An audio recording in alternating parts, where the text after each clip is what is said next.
The Viz, Par, it did something that absolutely shocked us in a positive way for the first time ever. The cover page story.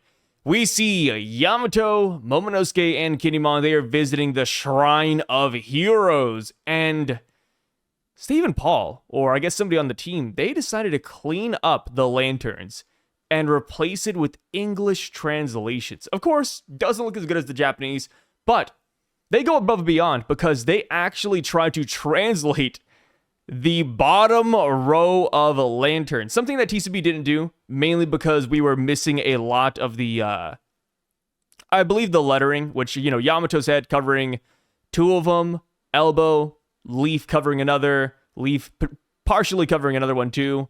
But Viz goes above and beyond, and they try to just translate it anyways. So now we have 3 new people that we have just straight up never heard of before. We have somebody named Tazi, Tyson, and Mar. Heroes of Wano, mind you. Yeah. Are these their full correct names? Potentially not. But here we have it. Par, who are these guys? I don't know, but it's funny because the Mar one is like in full view, but then TCB didn't have it in there because it said it was too illegible. So this is a comprehensive W because it took the translator Stephen Paul. Shout out Stephen Paul, our goat. Yeah. Oh my god! Like I said, hey, we give praise where it's due. We can't hate Stephen Paul for this.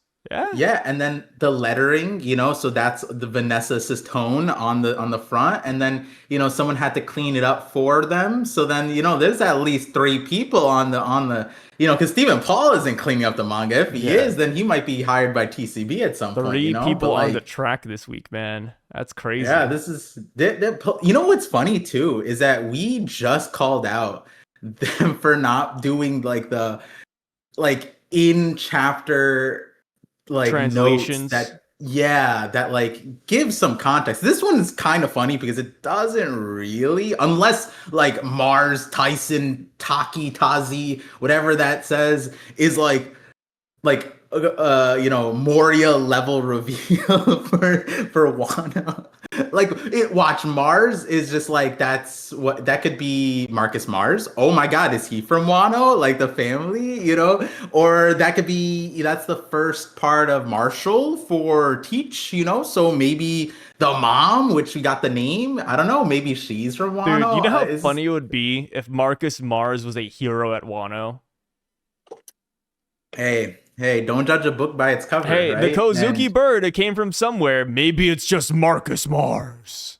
Yeah. Why? That'd be pretty awesome, Yeah, it's kind of interesting because some of these people isn't this Odin's shrine? This is one specifically for Odin, right? Or does Odin have 2? It seems like Odin might have 2.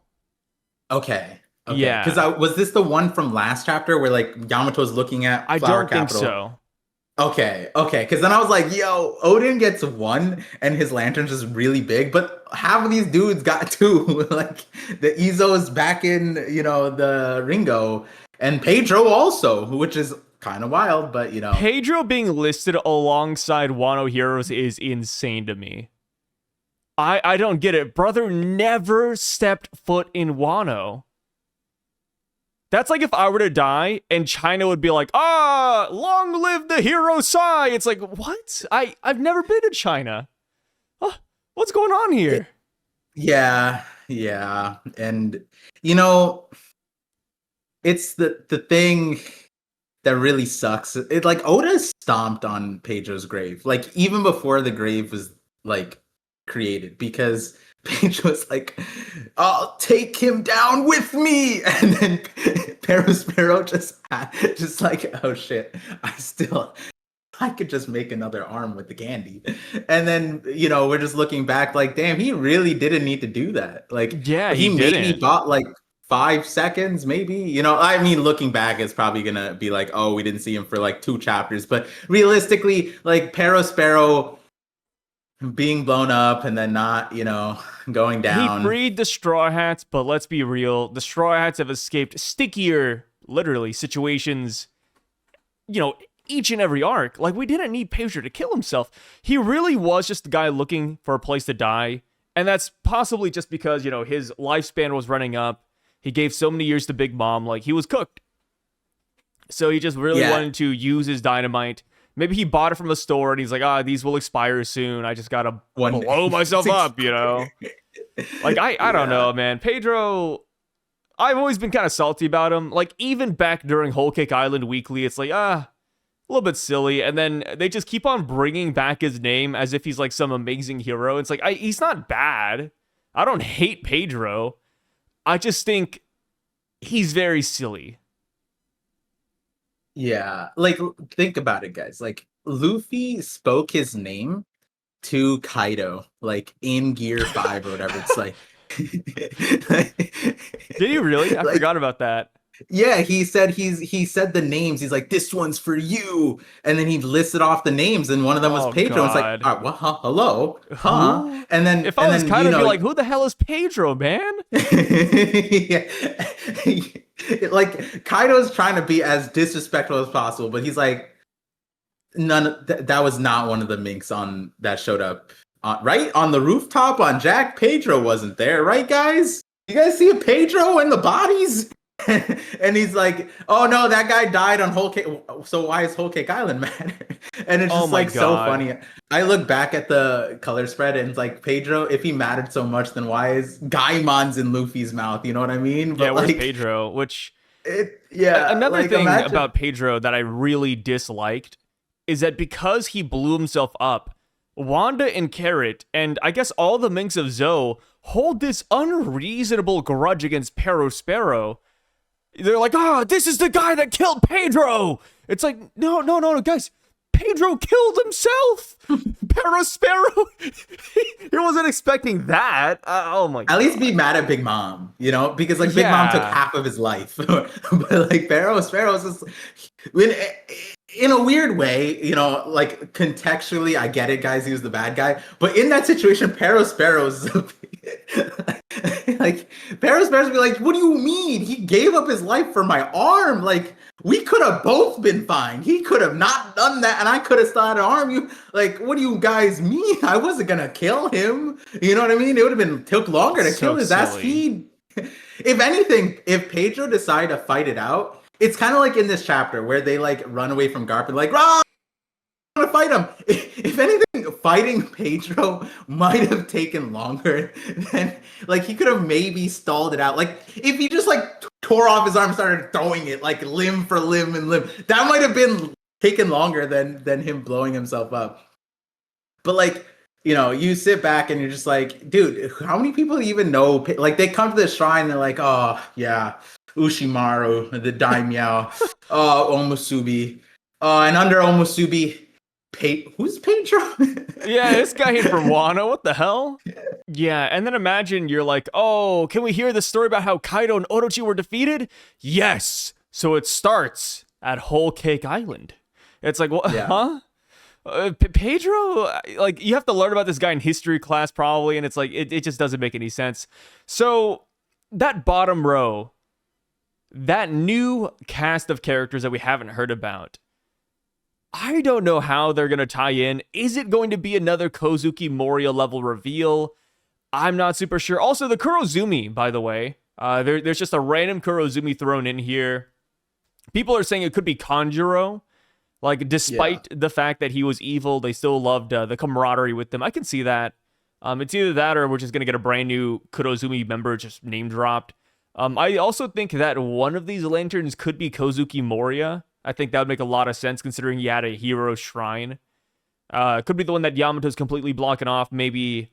By the way, I give Stephen Paul a lot of props for trying to translate the bottom row, but I don't know if it's exactly accurate. So, one of these could even be Kozuki Mori. That's just mistranslated. It kind of goes back to the A line from the Vegapunk message. We're getting very close to that in the anime. And, back during the translation of it, I believe TCB and some other translators, they said it was Mo. Some people said it was just really hard to make out, so you can't really tell. Stephen Paul translated that to A dash. So we are very curious to see what Crunchyroll is going to do with that specifically. So yeah, it kind of goes back to one of those things where it's like, okay, how accurate is this now that he gave this to us? Is it really somebody named Mar? Is it really somebody named potentially Tyson and Tazi? I don't know. Or Oda could be doing a play and it's supposed to be like Marty. Like you're supposed to read the bottom one all together. Yeah. like it's funny it's a because play like on Marty. There's just a guy named Marty that was the a 4-time hero of Wano. Yeah, Marty McFly. Yeah, Back to the Future. Oh well, there's a theme in Wano, to be honest, it's funny because it's like we have that last show and we know there's 4 balloon thingies, what are lanterns, and realistically, like in like from an artistic viewpoint and trying to understand it, I feel like the most important one is the one Yamato's blocking, which we don't get any visuals. So it's like the 3 ones probably don't even matter. It's like the Frankie in front of the mural thing. Like there's something important he's blocking.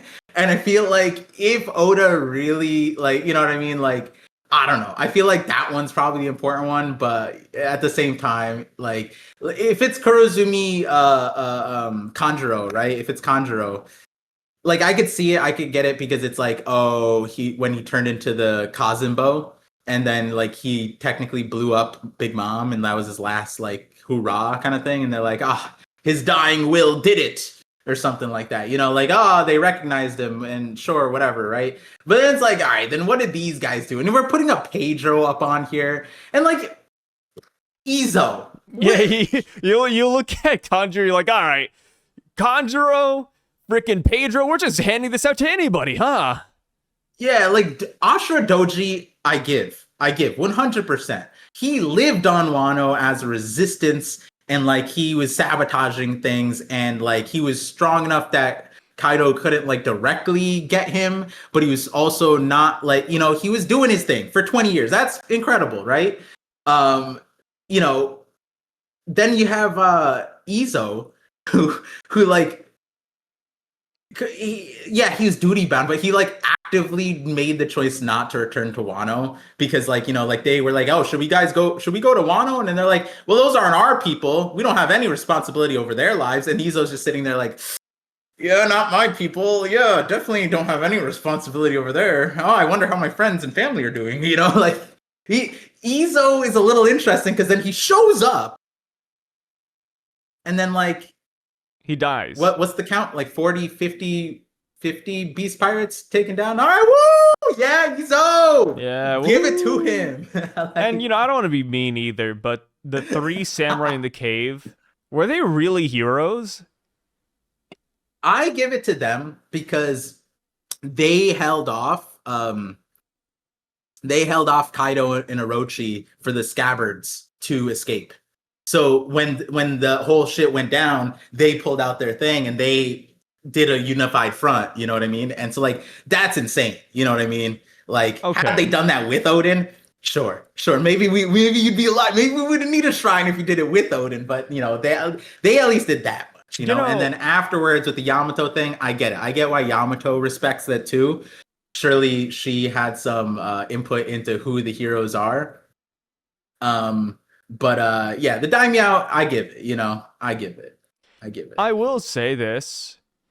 I could just be a little bit pedantic when I say it, but it really bothers me that some of these characters do not have full names. Like, the first 2 rows, almost fully full names, and then Otaka. It's like, dude, just put her last name there. What are we doing? Izo? I'm sure Izo had a last name. Just give him an honorary one. Pedro. Is he just Pedro? Like, does he not have like parents or a family? Like, what's going on here? Yeah.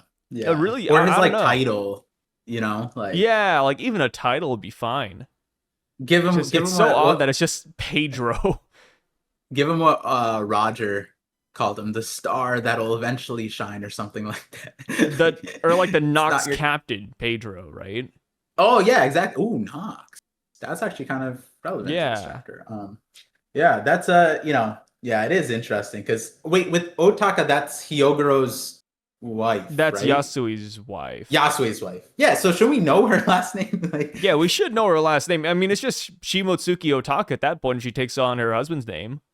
they retroactively removed her from the Yeah, he family.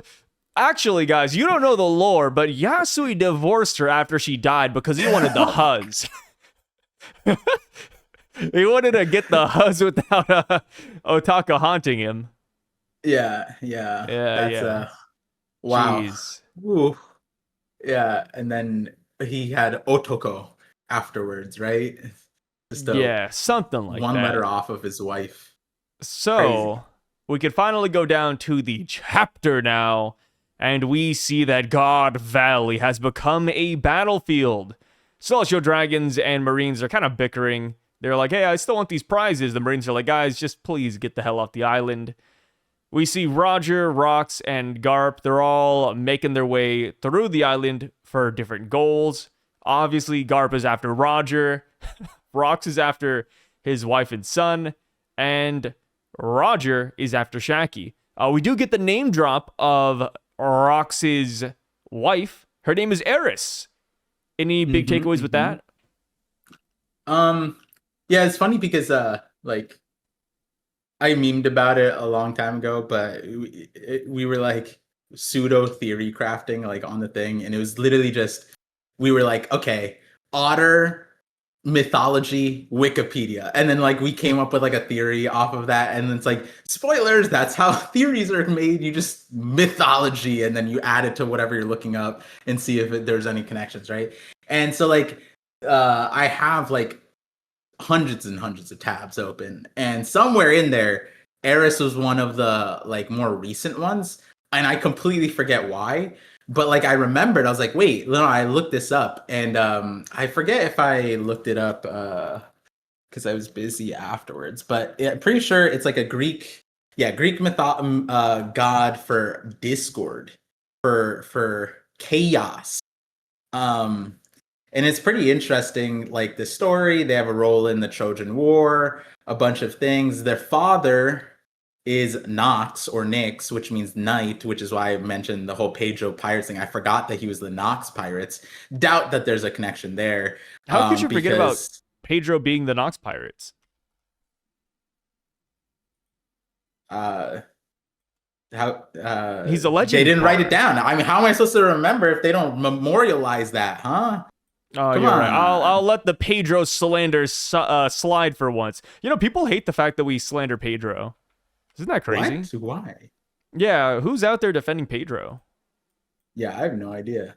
Um, but Eris, so this is it was the thing because it's like some of these other gods are like they're amongst siblings, and not all the siblings got stories, but Eris is one of them, and there was something interesting, and I'm forgetting what the interesting thing was. It was to why like even like went down this like tree. But obviously, like when you're looking things up and you're like day and night, and you're like, what is Nika and Davy Jones, like, are that day and night? Is there a day and night in the D clan, like dawn and dusk, like all those different things? So you go on down on Nyx, and you keep on looking. But then what was interesting, I think Eris, she has like a bunch of kids, and I think like a few of them are pretty interesting. I mean, like one of them is called Nike, which, funny, but there's one that's like there's one that's like three souls in one, I think, and then there's another one that's like lawlessness. And oh, there's a dysnomia. There we go. Um don't know who the dad is, but dysnomia is supposed to be lawless personification of bad government and anarchy.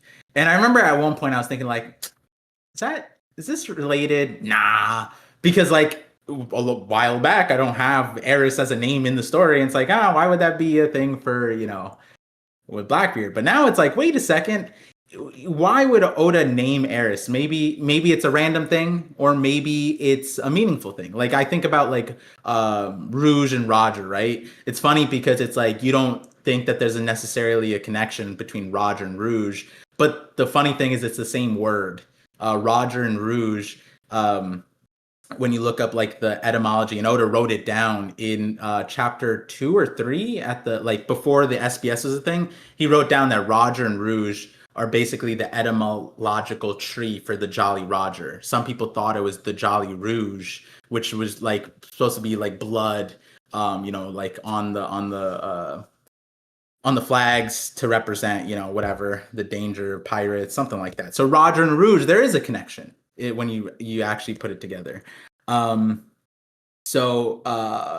there's something like that for Eris and Rocks. Maybe there's something like that for Eris and Teach, because there's locations named Eris, there's places, but like maybe we're looking at like Oda gave us this name because there's some association. Is the association important to Rocks, or is it important to Blackbeard? I think it's important to Blackbeard more than Rocks, but we don't have enough information. And also the other thing that I really want to know, and I was asking this for the last chapter, was what's her last name? Like, is it Marshall D. Eris? Is it just Marshall Eris? Like, I feel like that's also really important to me. But all in all, like, can't say too much. The other important thing is that she looks like Robin, so just Robin with Rox's hair. So don't know what to do with that part either. It's like you said, like, does that mean anything? Because, like, poneglyph language, people have said, oh, like, look, the poneglyph spells this. And then in reality, we learned that the poneglyphs change lettering, like, every time we look at them. Mm-hmm. The only consistent in the poneglyph, and it was just a meme, but at one point it spelled Panda Man, and Oda talked about that in an SBS. Like, oh yeah, I threw Panda Man in there for fun. And then we look at it again, and then it's different, and Panda Man's not there anymore. It's like, yeah, like, it's just one of those things. Like, does it mean something? Does it mean nothing? I think it means something, but I don't know. It's like one of those things that Oda could do nothing with it. You know what I mean? Like, Oda did that when he was like 7 years into the series, right? So it's like, do all of the plot lines that he wants to flesh out span out 30 years later? Not necessarily. Like, I feel like if the series ended sooner, he might have used Panda Man. And I'm not saying that he, like, if people know my theories, I love the idea that he might use Panda Man. The funny thing about Panda Man, and people can look this up, it's kind of hard to find, but I have a resource that shows all the things put together. And this is a cool drop for people who want to look at this. When you buy the chapters, when you buy the volumes, there's a cover, and when you open the cover and you look on the inside, there's a secret cover. There's a secret cover that Oda he draws all of those, and in those covers, I forget what he calls them. It's either inside the sleeve or they're on the book itself. And no, it's inside the sleeve. You have to get the soft. You have to get that one. And on the inside of that cover is a story of Panda Man. And so it's Panda Man and two of his friends, and they're like running away from aliens, and they're going across the One Piece world. And it's all going behind the volume covers. It's pretty cool, pretty interesting. I was gonna bring it up in my Panda Man theory, but then I pivoted that one, and then I still have that script somewhere about it. There's a lot of really cool things that you could conjure up from that. But again, it's one of those things. It's like, Oda could just be doing that for fun. You know what I mean? Like, it could just be that it's just another way to engage the reader, especially back in the day. Like, that's why newspapers had crossword puzzles and, different things, engagement tools, comics and whatever. It was so that people spent more time in the newspaper. They went to the newspaper. Kids would go to the newspaper, and then they would stumble upon an article that interested them. That happened to me when I was growing up. I'd be like, damn, I'm going to read this comic. And my dad wanted me to read the news more, so I just stayed on the comic, and then slowly my dad realized I wasn't really reading the newspaper, just sitting there with the newspaper in front of me. But point is that could be one of those things that Oda incorporated just for the volumes, just to do that, or it could have meaning. And the thing is, like, that's what I like about Oda. Oda positions lots of things in ways that he could position them to be useful. Like the poneglyph mention of Panda Man, is that something that he incorporates later on? Maybe. There are some things that could be related to Davy Jones, but won't dive into that one right now. And then what? But yeah, Panda Man also saw Kaguya, the Moon Princess, at one point, and he yeah, lived that's to the tell the backstory. tale. Oda. Yeah, Yeah. Oda gave he gave like a unique take on Panda Man that weirdly fits some of the things that Oda does outside. Like if you look at some of the movie plots, you're like, wait a second, this is just like the Panda Man story a little bit. What's going on here? But yeah, his main thing, Panda Man, would kind of fit like Dressrosa a little bit, where he is like forgotten and everyone's like, what are you talking about? Moon Princess? You're crazy. And he's like, no, I swear there was a lady who gave me this. And they're like, yeah, okay, Panda Man. And then he's from Fuchsia Village, I'm pretty sure. But also Luffy's mentioned Luffy canonically has mentioned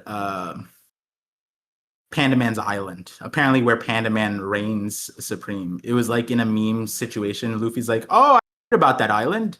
You mean the ruler of this thing?" And separately, that was like Panda Man's lore. But yeah, there's a few interesting things, but we don't have to go to Panda Man on this chapter. Yeah, Panda Man, interesting one. Guys, let us know down below. Do you want him in or out of the story? Personally, I'm not the biggest Panda Man fan. It is a nostalgia thing because he showed up a lot in early One Piece. He still shows up currently. Like you said, he's behind the volume cover of every single book. But I don't know. I don't like the way he looks. I've just never been a big fan of pandas in general. I'm sure you guys have seen my video talking about pandas and how much I hate them, but I don't want to keep you guys here. We could just move on to the next big thing, which is, of course, Dragon running away with Baby Shanks and Shamrock. And as he's fleeing, a monster pops up behind him, Saint Matthew. She shoots Dragon through the shoulder. He takes a tumble, and then we get the whole reveal that she is from the Satchel's family and that she can shoot beams out of her mouth. Par, what do you think about that? Pretty cool woman. Very, very cool reveal. I mean, like, again, I still stand by this. Like, it looks like, now that we see the body, right? I'm standing by it. Oda just took the warlords and just put them all into one person. He put Boa's body on like a Moria, like Moria aesthetically top, and then gave Doflamingo's glasses, crocodile cigar. It's just a bunch of might as well have that sword is really long. It might as well just be Mihawk's sword. Like this character is, I don't know if they're important. I don't know if they're gonna lead to something. Gotta love her. And Kuma's laser. The other warlord, when he became a warlord, he gets the pacifista laser. She literally has that too. She has all. What warlord am I missing? Oh, she gets sliced in half, and like the Barabara no Mi, just like Buggy. Like, she's just all. Oda knows what we like, man. He knows what we like. It's so funny. Yeah, I mean, also, like, I also was confused too, because the bottom just doesn't, like, the dress, like, it just threw me off. Like, she's wearing like a floral dress. I was like, damn, she's shopping at TJ Maxx. Like, what's happening? It looks like her fits from TJ Maxx. She's the clearance section right now. It's nice, man. I do wonder though, how was she able to shoot a beam? Elemental hockey, baby. You think that's it? She's no, she's what I think people are calling it tonguing now. She's speaking tongues, the tongues of Emu. I've seen some people saying it could be like a devil fruit. It could I even be did like see someone a part of her transformation. It could even be like a mechanical thing. And someone commented, I think they're saying like Gab. Yeah, Howling Gab from Shanks' crew. Yeah. He also has beam abilities with his mouth. Yeah, which, is interesting. I am a guy who said before Gab did that, I was like, hey, like, I wouldn't be surprised if we start seeing like crazy ass laser beam moves coming out of people and call it elemental hockey. But now we have magic. It doesn't look like she's magic. Is it a devil fruit? I don't know. I don't know why she needs to bend over like some kind of like crazy monster type of thing, like one of those things that crawl backwards at you in the horror haunted house. Like, does she need to go tank mode to shoot the laser? Does she need like the leverage of all being on all fours and like planting? Does she like fly backwards if she's standing up? Because Kuma has no problem. Imagine a Kuma every time you have to shoot lasers, it's like boom, boom, and then just like shot a laser like. Yeah, it's kind of interesting that she had to do that. I don't know if Oda just wanted to force show us the cleavage, even though like we got it full showing in the next panel. So like I don't think that was necessary. But then she gets up, and then she has this like the dress thing, and someone in my stream said it, and like I don't have an answer for it because we don't really know. But like we see her legs, but like maybe she's like. I don't know. She has like some kind of weird siren power. Maybe she had to like transform a little bit. I don't really know. Maybe she couldn't stand up. Someone was saying maybe she has like she was slithering there. And I was like, But then the next panel you see really she has interesting. legs. Yeah, I don't really know what to make of it, to be honest. It's a little weird, a little creepy. Maybe that's what Oda was going for. But then just like how I was like, maybe this character is important, and then I go to the next page and I'm like, yeah, never mind, it just gets swatted away like nobody cares. Yeah, she just gets blown away by Whitebeard. Yeah, I like how while this is all going on, freaking Dragon's like going through a crazy like inner monologue, like, I guess I deserve this, you know, I set up this sick game, I need to atone. Also, shout outs to the caretaker for apparently only telling Maffy that there's one baby. That's a massive fumble. Oh, wow. Is that in the TCB too? Wait, what's in the TCB?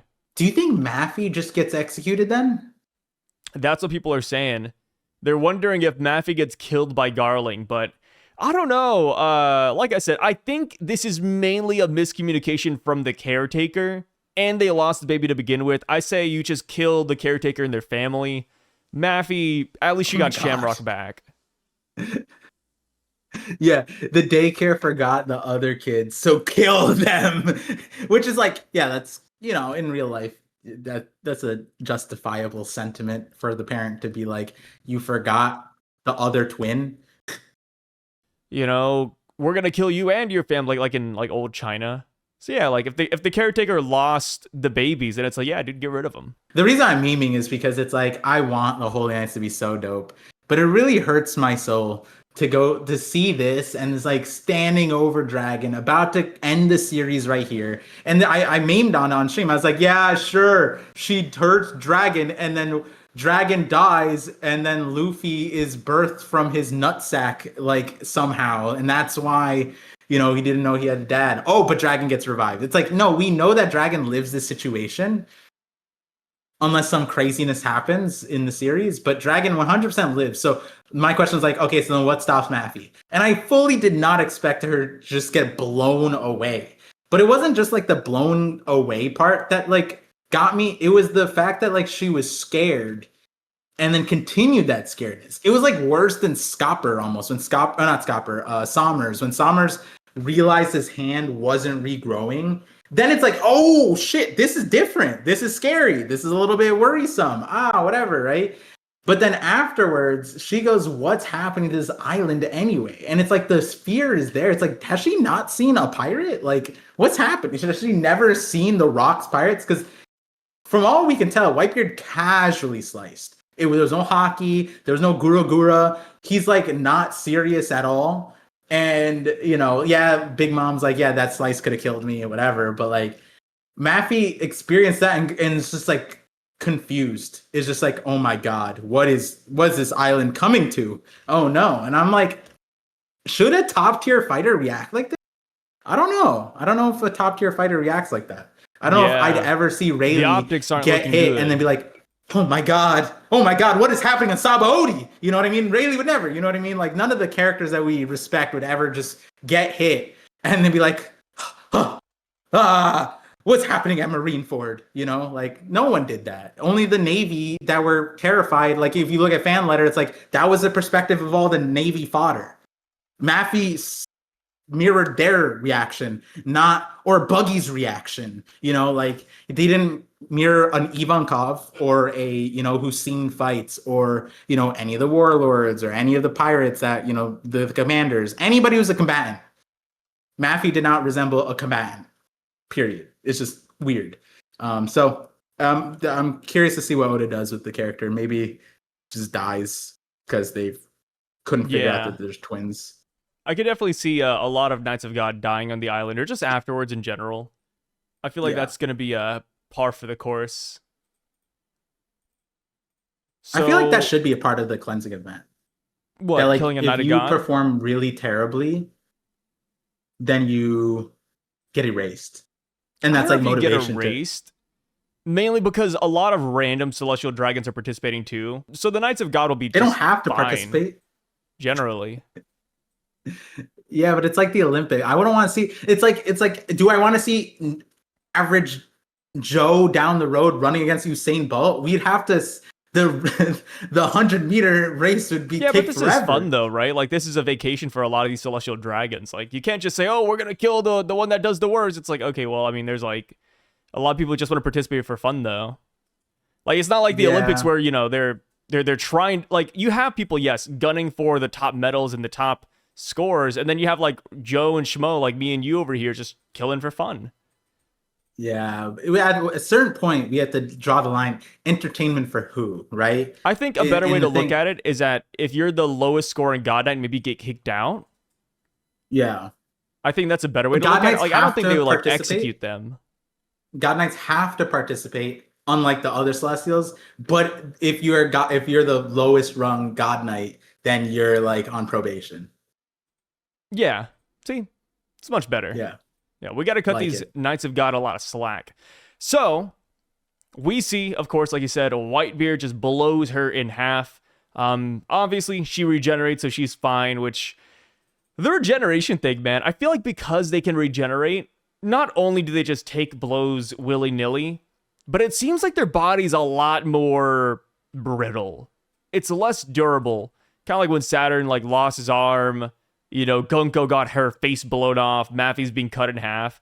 Like, if this was a regular person that couldn't regenerate, I almost feel like she wouldn't have been cut in half. Like, she'd get sliced. Yeah, she'd be bleeding and everything, but I don't think she would be dead like this. It's interesting. Yeah. I think it's also cool or important. Maybe not important. That's the wrong word. But, like, Oda decides to show us Maffey getting sliced. And not parallels it, but like makes it synonymous. Like her body is synonymous with these trees. She's no different than this tree right here.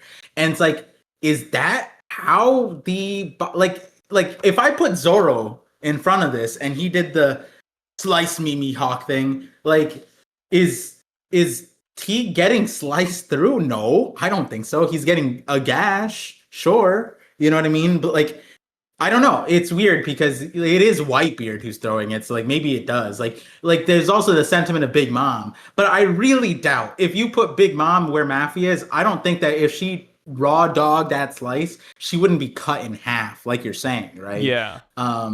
But then it begs the question, it's like, what if there was another Celestial Dragon behind Maffey? Would they be sliced in half too? And the thing is, like, it is weird to think about, right? Like, did Whitebeard just slaughter like droves of people with this slash? Like the other perspective is no, this slash was strong enough to slice her body in half. It's just that Oda decided not to show us all the other people he sliced in half on accident. So like it is. I'm imagining just like a random civilian, like Moda, right? Moda from Leloucia. If you put her right here, I don't think she'd be cut in half. Yeah. I mean, and then you go to the next panel where all the Rocks pirates are swinging, and you see the pirates, and it's like, are they more durable than Maffey? Like, what are we doing? Oh, like, that's also true. Yeah, Whitebeard's swinging his blade again, and these guys aren't cut in half. And like, we could play the game like, oh, but that swing was definitely different, blah blah. Whitebeard didn't care in either situation. If anything, he looks like he's trying harder in the like. You know what I mean? He's like exerting himself. He looks so casual in the previous part, and I know we don't see him swing the thing, but like I I get what you're saying, and I agree with it. Like there's some kind of weird trade off for this regeneration. Like it's not their real body, and I'm also holding out for the whole. I remember our biggest meme was like, "Oh, Car, we've seen Saint Saturn on Egghead, but what about in his laboratory?" And like, meaning, like, I'm holding off on the hope that like they get stronger closer to Emu or on the red line, or they have their real bodies there or something, like anything, because I don't get it. Like, if they don't block a Zoro attack, do they just get sliced in half and need to regenerate? Like, is that what it is? Yeah, I and don't if know. Usopp is able to blow a face off, what's the lowest rung of Upper characters half. that could damage a Knight of God? Like, let's say Buggy comes in, Barbara, boom! Like, he just does like a chop chop knife attack. Like, would a Holy Knight just lose their arms? Like, that's crazy. These Yeah, guys are not durable at all. and the thing is, like, this is a considerable detail to like take into perspective, because regeneration has like degrees to it, and when the regeneration means that you take like the machine looks like she's in pain, but not just that, like it takes time to regenerate. It's not like she just Yeah. gets sliced and continues walking, you know what I mean? It's not like she is moving upper body lower body. Like if I had three people with me, and we each cut off limbs and just make her quadriplegic, now it's going to take 5 seconds for her to regrow the limbs and whatever, and that's valuable time. At that point, you're just telling me that I could just continuously, like, I get it's a meme, but that's how their regeneration works. And the funny thing is, One Piece is fully the series to do something like that, where it's like Luffy isn't a swordsman, but maybe he doesn't need to. He just does like Gomu Gomu Blender, and then he just has a sword and he just holds them back by constantly slicing them into pieces, And it's like, because at that point, Buggy is better, because Buggy can continuously manipulate all of his body parts without an issue. That's the difference. Like, he doesn't have regeneration, but he has the imperviousness of slicing, and that slicing is way better. If you saw Buggy and Maffy in this panel, he would have just been cut and continued as if nothing happened. And Whitebeard would have been like, all right, that guy's creepy. That guy's a little bit scary. So there is a huge difference in this regeneration. Like I am curious. If Kabaji does like acrobat dancer at the hot springs and he lands like 5 sword attacks on a Knight of God, like, are they being cut in half? Yeah. Or will they bleed? Yeah. Like, we don't really know. Like, they might not take damage, but their body might not last. The head honchos of rocks, which kind of makes sense, right? They want to make their name here, so they want to fight Whitebeard, Kaido, Big Mom, all of these guys. But they do not stand a chance. They get blown away. We cut back over to Shanks, and he's like, ah, damn, I've got an opening, but she's got the babies. He looks down, and he sees that Shanks is unconscious. He hit his head. People are saying this is a Goku reference. People are saying right now Shanks is suffering from CTE. This might be the only reason he's a good guy. I think it's a funny thing to play with. How do you feel about it? It's funnier because like, had Dragon maintained the proper baby hold, even if he fell, the baby wouldn't have gotten hurt.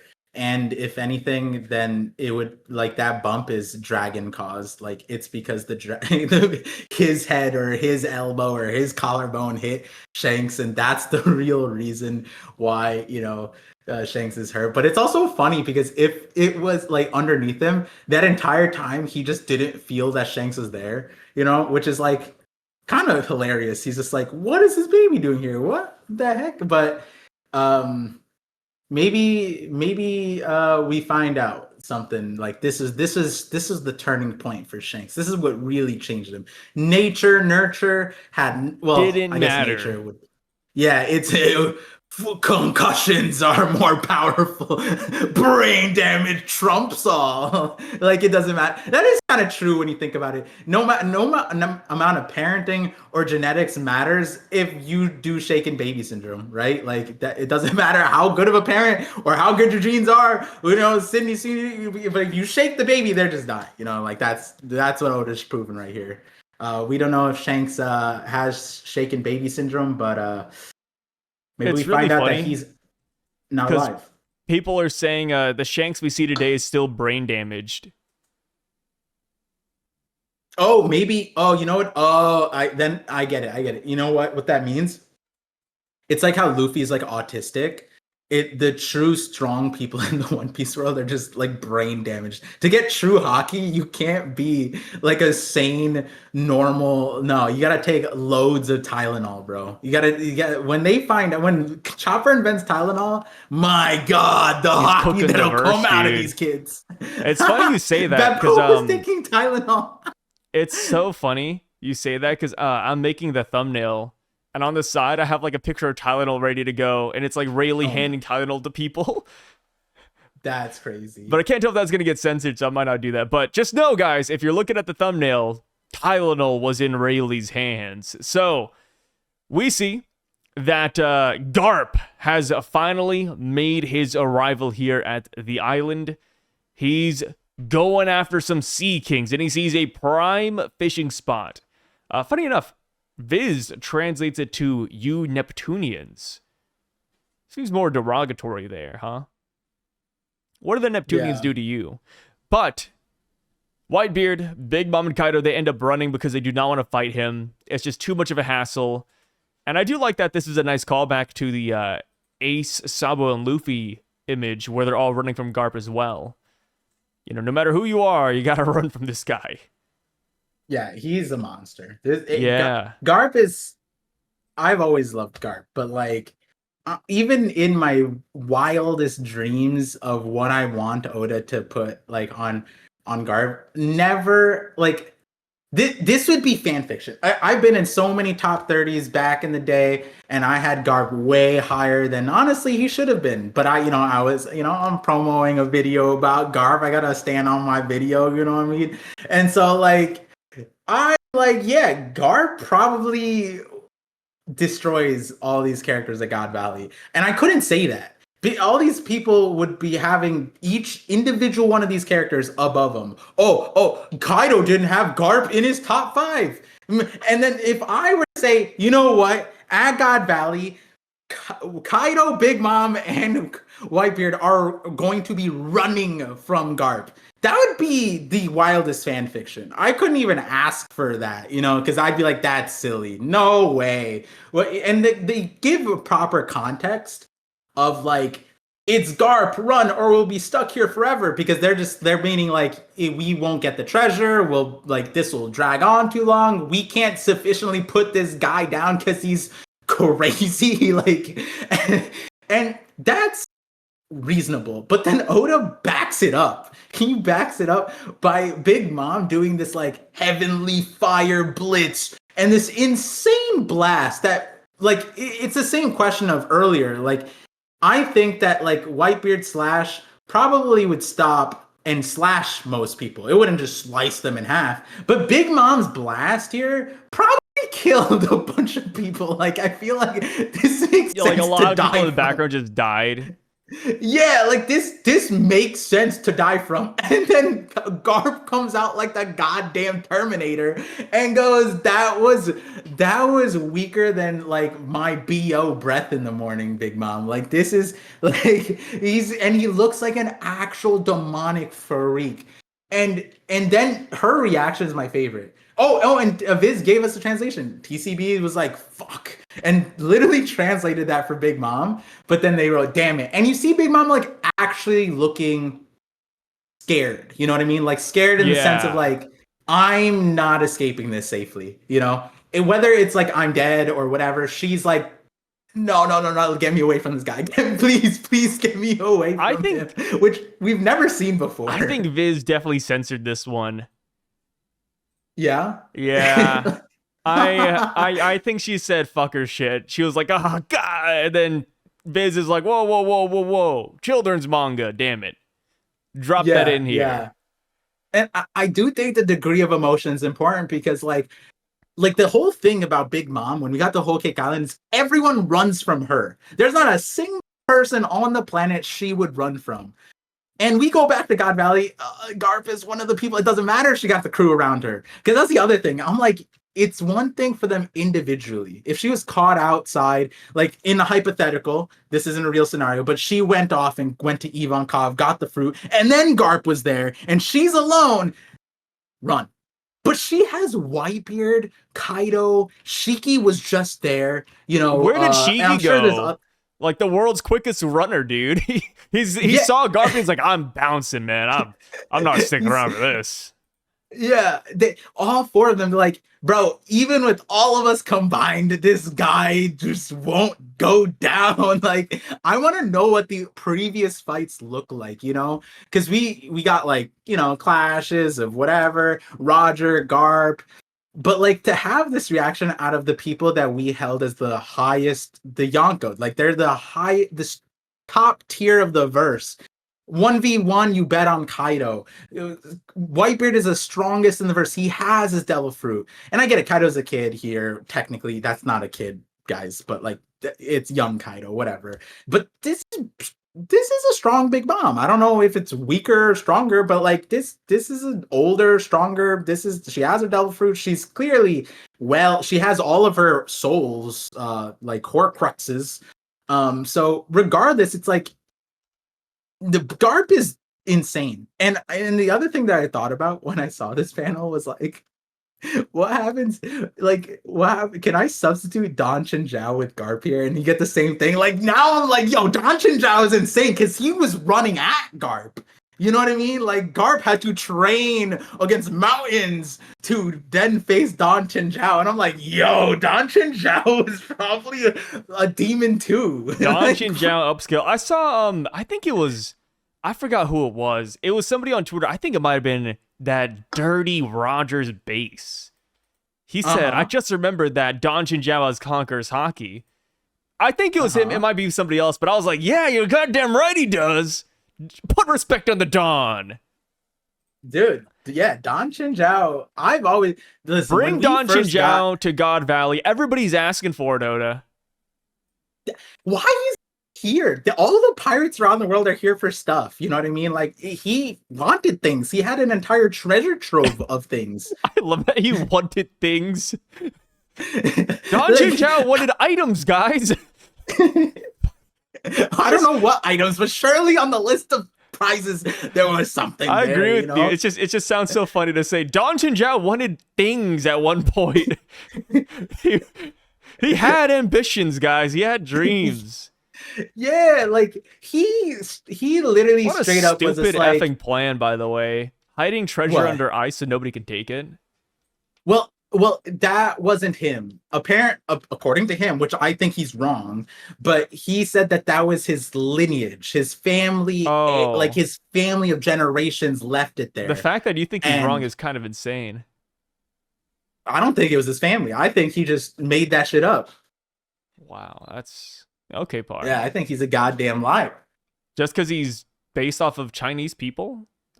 Based off the fact that he's not here at God Valley and not collecting things. Yeah, surely you collected all the treasure and you didn't go to God Valley. Do we have like a proper timeline of when Don Chinzhao lost his nub?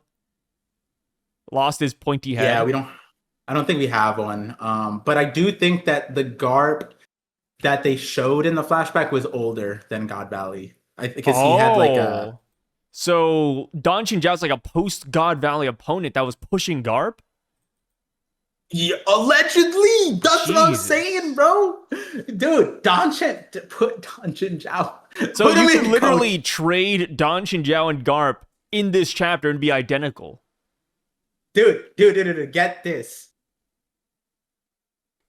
Who do you think made the valley at God Valley? Is it Don Chinzhao's head? Yeah, he simply just hit the mountain and it split in half.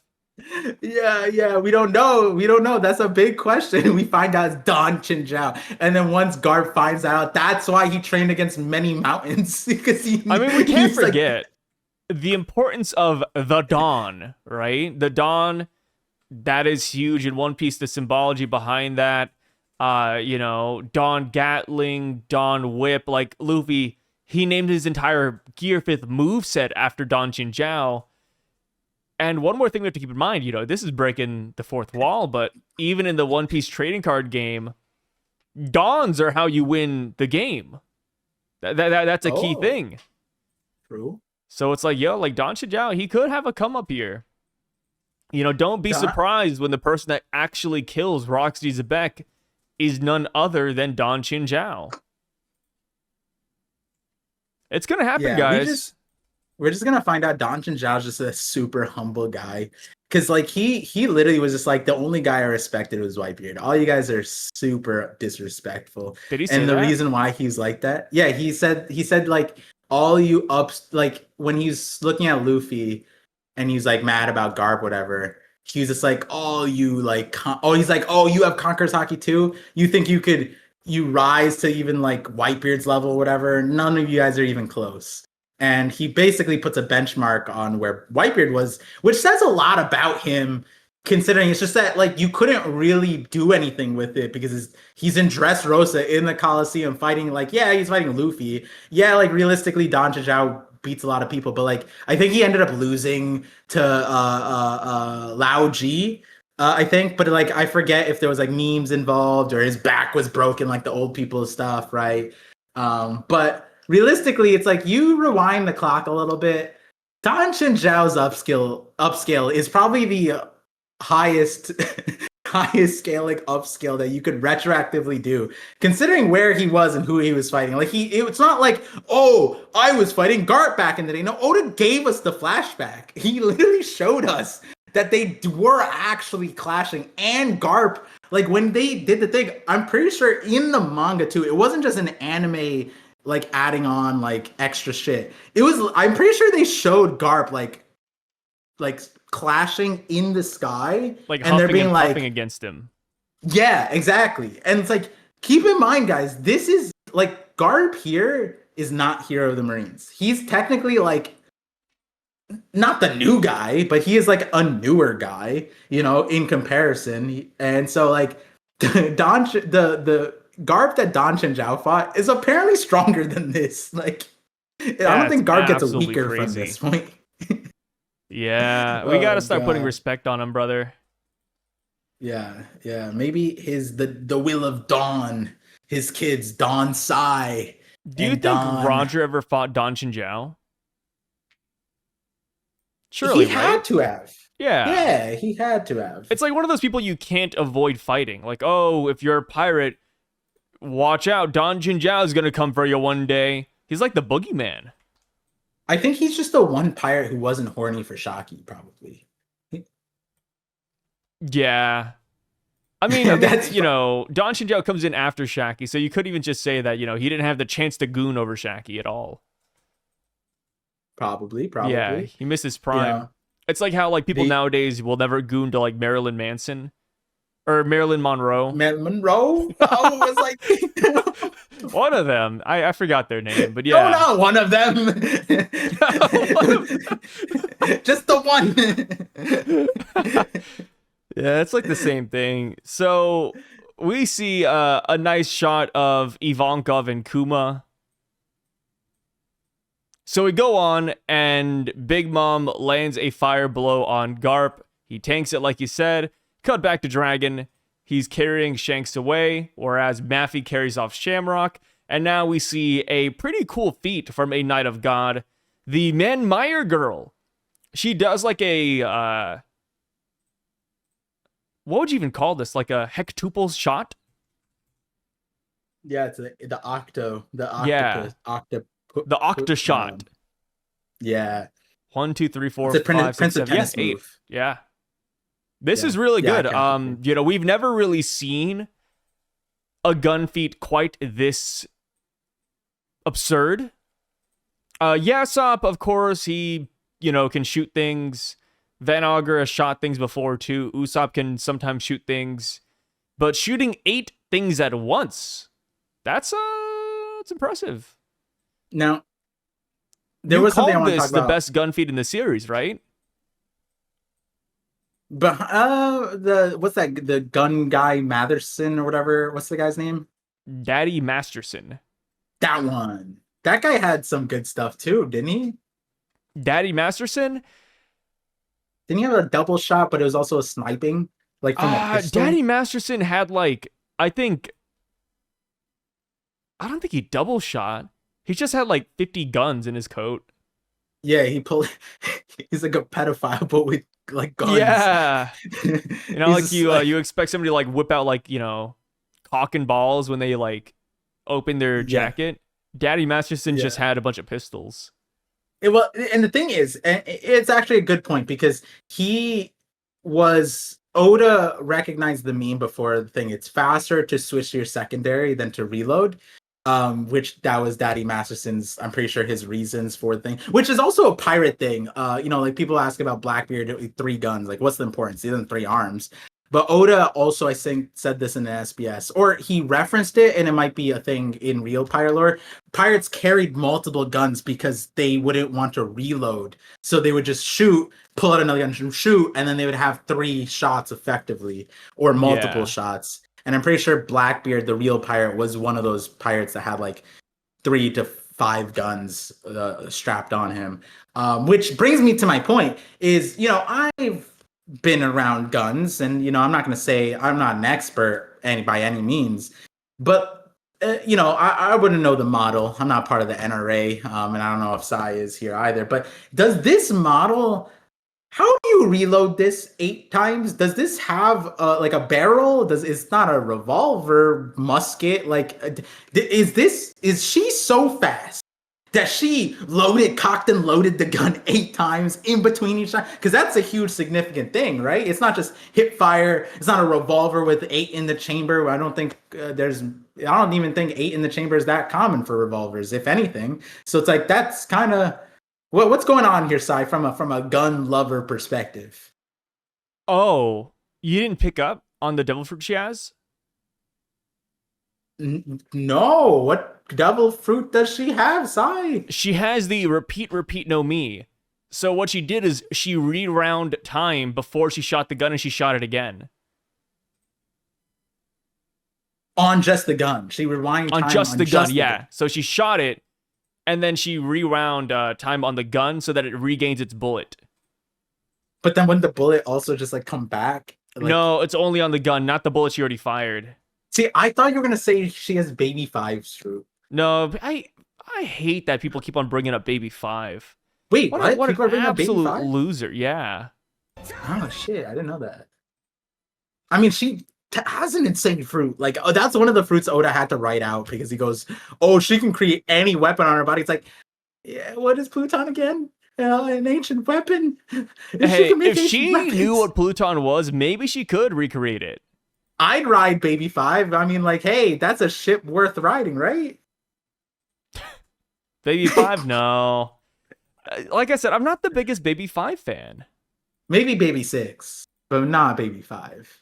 A little crazy, a little too out of Doflamingo's crew, honestly, they're not lookers. Yeah, it's just Baby 5 and Viola, right? Yeah, Viola, and that's pretty much it. Oh, Monet. Monet technically. Oh, okay, never mind. Monet. Yeah, Monet. Yeah, it's straight. Love Monet. Ooh. Yeah. Love Monet. Sometimes you forget though that Monet is Sugar's younger sister, so that's kind of. Yeah, and then Sugar, like, you can't. No, stop. No. I was gonna say it would be like, it's so sad that she just stopped, like, aging. Her body just stopped growing. Yeah. That's definitely nerfed. A slight on absolutely her nerfed. Imagine, I would stop Usopp if she was like, if we had a 28-year-old. No, say Usopp, please. Not Sugar. Usopp, anything but this. Everyone, the real thing would be everyone would want to be her toys, right? Like, yeah, people would like be begging for it, dude. Yeah, that would be the crazy thing. Oh my god, that would be so awesome. Because when Usopp saves all the toys, you'd have a faction of people, turn me back into the toy. Yeah, I was actually happy like this, you bastard. Oh god, dude, that's so. I need Oda to hear this one out. This is so funny. Hear me out, She's Oda. still alive, right? I mean, I guess you can't get rid of the Yeah, fruit, so I mean, it's not gonna happen. yeah. Oh, that's another thing, right? Like that. I forget if I made a short. I think I made a short about this. People are upset about characters not dying, and I'm like, a lot of the characters can't die because then it's like especially pre-time skip, it's because you can't Oda doesn't want to open the door for their fruit to recycle to someone else, especially the characters that he curated for the fruit. It'd be so silly. Imagine Sugar's fruit getting put into somebody else. Sugar's a weird one, but like a lot of the characters you just can't not have the fruit and give it to someone else. Sabo was already, people hated that, you know what I mean, like Ace to Sabo. I mean, there's a Yeah. lot of reasons to hate the Sabo thing, but then, you know, people would like imagine you had Crocodile, you give his fruit, people would make the comparison of the new user to the old user nonstop, and you just be a problem. So, and then on the other side, there's some powers that just you just can't. Sugar is one of those powers. It's like, yeah, let's just not bring her back into the series, guys. Doesn't really help us that much because it's kind of overloaded, insane. Yeah. I mean, people Yeah. question that about Toki, right? Like, oh, where's Toki's devil fruit? That's broken as hell. Bring it in. Exactly. And it's Yeah. like, yeah, like Yeah. we probably don't want to bring a devil fruit like that in. That's probably why Oda killed her, if anything. Right? Like, oh, Yeah. Toki, why don't you go to the future? My place I would is here with Odin. And then she like proceeds to get like shot with arrows. Like, Yeah, yeah. I'd fully accept that Shinobu has her fruit and she's just a bad user of it. Like, and she just doesn't know what it's actually. She can time travel. She's just like, nope, I rot things. Like, Yeah. she's. Which I mean, the rot thing, it's not a bad fruit, just a dog shit user. There's a lot of things. Like, if you were to tell me that Toki, like her power is actually just Toki's thing, that's hilarious. You know what I mean? It's like then the power sucks in comparison, right? And Toki could be a bad user of the Toki fruit because Toki's power is also one of the ones where it's like only like you couldn't. There's probably ways you could use this fruit, right? Right? Like Yeah, and imagine there's awakening it too. yeah. I Like mean, the for awakening God's for that sake, fruit would be freaking crazy. her name is the fruit. So if anyone was to awaken her fruit, it'd be Toki, right, guys? After time traveling for Toki can 800 awaken years. the Toki no Mi. Yeah. I would I'd be shocked. I'd be shocked if some other character picked up the Toki no Mi, awakened it, and then it's like, all right, Toki. How did we even get here again? Is it because we said that this girl has the Toki no Mi? No, you said that she has the repeat no Mi. And I was like in Baby 5, and then we talked about bad users, good users, scaling up users, here hot we women, are. sugar. I just want to go back real quick to something a little bit more important than Man Mayor at the moment. Is that like Dragon? I love that Oda gave us the most we've ever gotten out of Dragon because like I was memeing about it, but it's so true that this chapter probably gave us more thoughts like more, like, I don't think we ever knew what Dragon was ever really thinking. Most of the words that came out of his mouth were like, "Bro, what are you saying?" And then the other times it's just dot dot dot. Oda went out of his way to not give us his thoughts, like the times when like Sabo brings up Emu. That's Dragon. That's all we got from Dragon. It's like Nothing. Dragon, do you have any thoughts on that? Huh? Do you have any the insiders, information on? Nope, nothing. But this chapter, we got thoughts. And it was really funny because it's like he's experiencing things that most people will never experience in their entire life. Holy Knights, front and center, Whitebeard, Big Mom, the legendary Rocks crew. Sengoku had a whole seminar on this. And Dragon's front and center. You could bring him to show and tell, and he'd be the all you need. And then it's so crazy because like everybody in our community and everything, it's like, is Garp that strong? Is he old and slow? No, Dragon knows. Dragon knows full well his dad's a demon. And we get to confirm that he calls him a dad, and it'd be weird. He's 17, so it's like I think it's like his literal dad, guys. But like I just find that's crazy because Dragon's like fighting the world government, right? He's the leading the charge against it. to what extent does he see Garp as the biggest problem in his way? Like he's surmounting all these weapons, all these powers, like still can't beat Garp. Like in the back of his mind, he's thinking like I'm gonna have to fight my dad one day.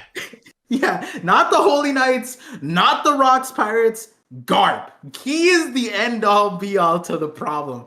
My God, can I have to talk him out of it at that point, right? Because he's watching his dad just completely just dismiss and even meme on the things that would be god tier world ending powers. And Garp is just like, I have farts hotter than that one, Big Mom. Like he might as well have said that. And Dragon's like, I know, I've been there. You know, like it's kind of crazy when you think about Dragon's perspective, because you gotta expect that whatever Dragon is at this moment, he can't reasonably think that he can take on the world government and be weaker than Big Mom and like Whitebeard in this situation. That's where I'm confused on. Is like, is Dragon looking at Whitebeard and Big Mom in this situation like, I have to be at least this strong to take on the world government? Which means that Dragon in this moment is that strong. But I don't know. Maybe he doesn't take that away. Maybe he's more like a strategist where he's like, yes, I'm actually going to fight on the 7th of October because that is when Garp is going to hurt his knee in an unfortunate accident. He's waiting for his dad to retire. He's just like, no. So my dad's 401k should be cashing in any minute now. So when that happens, boys, Revs, we're going to move out. Yeah. Guys, we have to wait for a pirate to beat Kaido and Big Mom before we can make our move. We can't beat them. Yeah. The real reason why Dragon had Luffy was to force Garp. He's like, oh, if I have a grandkid, he'll fall in love and he'll finally give him the love that I never got, like the common grandparent-parent trauma thing. And so he created Luffy to give Garp a reason to retire. And then Garp goes, nope, I'm gonna give it to some mountain bandit. And then Dragon's like, what the fuck? Oh yeah. God. Man, Dragon, I want more out of Dragon. Funny guy. I still don't like him, but hey, at least he's here. At least he's here. Yeah. Shout out to Dragon. He survived. He survived. Yes. Van Meyer girl though. Last thing about her, but jokes aside, Par, we got to get serious for a minute. Are you actually impressed by her gun feat here? No, really? Yeah. What is not impressive about it? She's defying orders being here. But my part isn't even that. It's that like when we got Sommers and Gunko and Killingham on Elbaf? Yeah. When we got their powers, one of the things was like, where's the end of their powers? They're literally not even here, and they're like demons are running rampant. Killingham goes like, yeah, I could do that infinitely. I could do that like all simultaneously. I don't even need to be there. Like I don't even need to be awake, to be honest. I could be eating dinner over here, right? And that was so crazy because we were like, bro, the Holy Knights aren't even like paying attention, and there's like successfully subjugating Elbaf. And one of the crazier parts was like, there was the thing where it's like they tried to stop the kids and Gunko's arrow, and we knew they were mad far away. But Sommers goes, did you see the look on his face? The despair on his face? And that was insane because it's like, did he just telescope it? Like there was that observation hockey that's so strong that he could like literally see it happening. Is his eyesight that good? Like I don't know, but the point is that like they were doing so much from so far away, and they were doing multiple things all at the same time. They were like taking over the school, they were setting this thing on fire, they were subjugating the kids, they were leading them this way, they were stopping the Straw Hat. Like there were so many different things that they were doing all at the same time. And like for me, it's like man Mary right now, and like it's confusing because like is Gunko the important man mare, or is she like the fodder man mare? But like she's in the Knights of God, so like I don't know why she wouldn't be strong. But like the fact that she has to like walk up to them and be like, "You're escaping my sight," and it's like that's crazy. Like you telling me she's a gunman. The whole thing about Yasop and Usopp are the snipers. Van Augur sniper. Van Augur had a crazier feat in his introduction on Jaya, where he shot a bird like 15, 20 miles away, and Chopper's just like, was it? No, it couldn't have been. This was like, so she shot 8 times. Cool. Whoop-de-woo. And it's like, I think that it would be cooler if she's like sitting on some perch, like cliff on the side of the mountain, like, oh, there's another one. Oh, another one. Like the fact that she has to walk up, it's like, at that point, just knife him. At that point, just you defeated the purpose of the gun. You have a rifle too. Just get a pistol. I think there's a difference here, though. If you were to kill him this close at this range, you can hear their screams better. So she has bad hearing, bad senses. Sommers was able to hear and see the despair it's kind of Saul. like it's kind of like going to a concert. Crying? You can hear the concert from pretty much every seat in the house, but you want front row seats. Okay, so she's going to a concert while defying. I just don't like people that are not loyal. You know what I mean, and can't follow directions. Of Cries. She's just like not following. Like I listen to Garling. Me, I'm a kind of guy. To be fair, I don't think Garling really said or gave them any orders. Yeah, it said Holy Knights were stepping in now, and stepping in was the Roger and Rocks pirates. I'm looking at it right now. Garling says, pull the Navy back and protect the Celestial Dragons. The Holy Knights are stepping in. Which stepping in? Yeah, to the pirates. Stepping in to have some fun. No, stepping in to have some fun is crazy. Yeah. The same Garling, which Viz and TCB is debatable, but TCB was just like, I guess the game's over now because we have to step in to have some fun. Yeah, that's what he said. No, here's the thing too, right? Like, because Garland can't focus on the game, the Man Meyer girl wants to double dip into the game so that she can win. Yeah, so loser. That's like when your parents you were playing Call of Duty or Halo, and you had to go eat lunch, and then that one kid who came back, snuck in, unpaused the game, and just started beating everybody. To be fair, I mean, this is like Big Mom. Like everybody's after Shaki, and Big Mom's over here after the Devil Fruits. It's like, damn, dude, like keep your eyes on the prize. No, that's not close because that happens after this chapter. Big Mom grabs the fruit after Shaki's already taken. Yeah, but she mentions the Devil Fruits beforehand, though. Yeah, but like she's not going out. She fought with Whitebeard, made it to it. She's not Rox. Rox is out here not with the group. She's with the group, fighting with the group. Just saying, so they all have a chance to get Shaki. That the Knights of God are a little bit dysfunctional. I think it makes sense. I don't want it's like a friend to be group. Dysfunctional. It's like a friend group. Just everybody has their own goals. They're hanging out a little bit, but at the end of the day, they got to go home to their own places, No, you know what this smells like? This smells like the Gorosei on Egghead, where they have their objectives and they're just like they were going to it, right? And then Saturn goes up and he like gets mogged by the weak Straw Hats. And it's just like he's actually held back, and then he's just like panicking because of the Vegapunk thing, and he runs and gets scared of the fire. He's like, the thing he was looking for, and it's just so funny because he couldn't kill anybody, and it just smells like dysfunction. Here's the dysfunction that Saturn had. The Knights of God, you got to admit, this Man Meyer girl, she has put down more people than the Gorosei combined.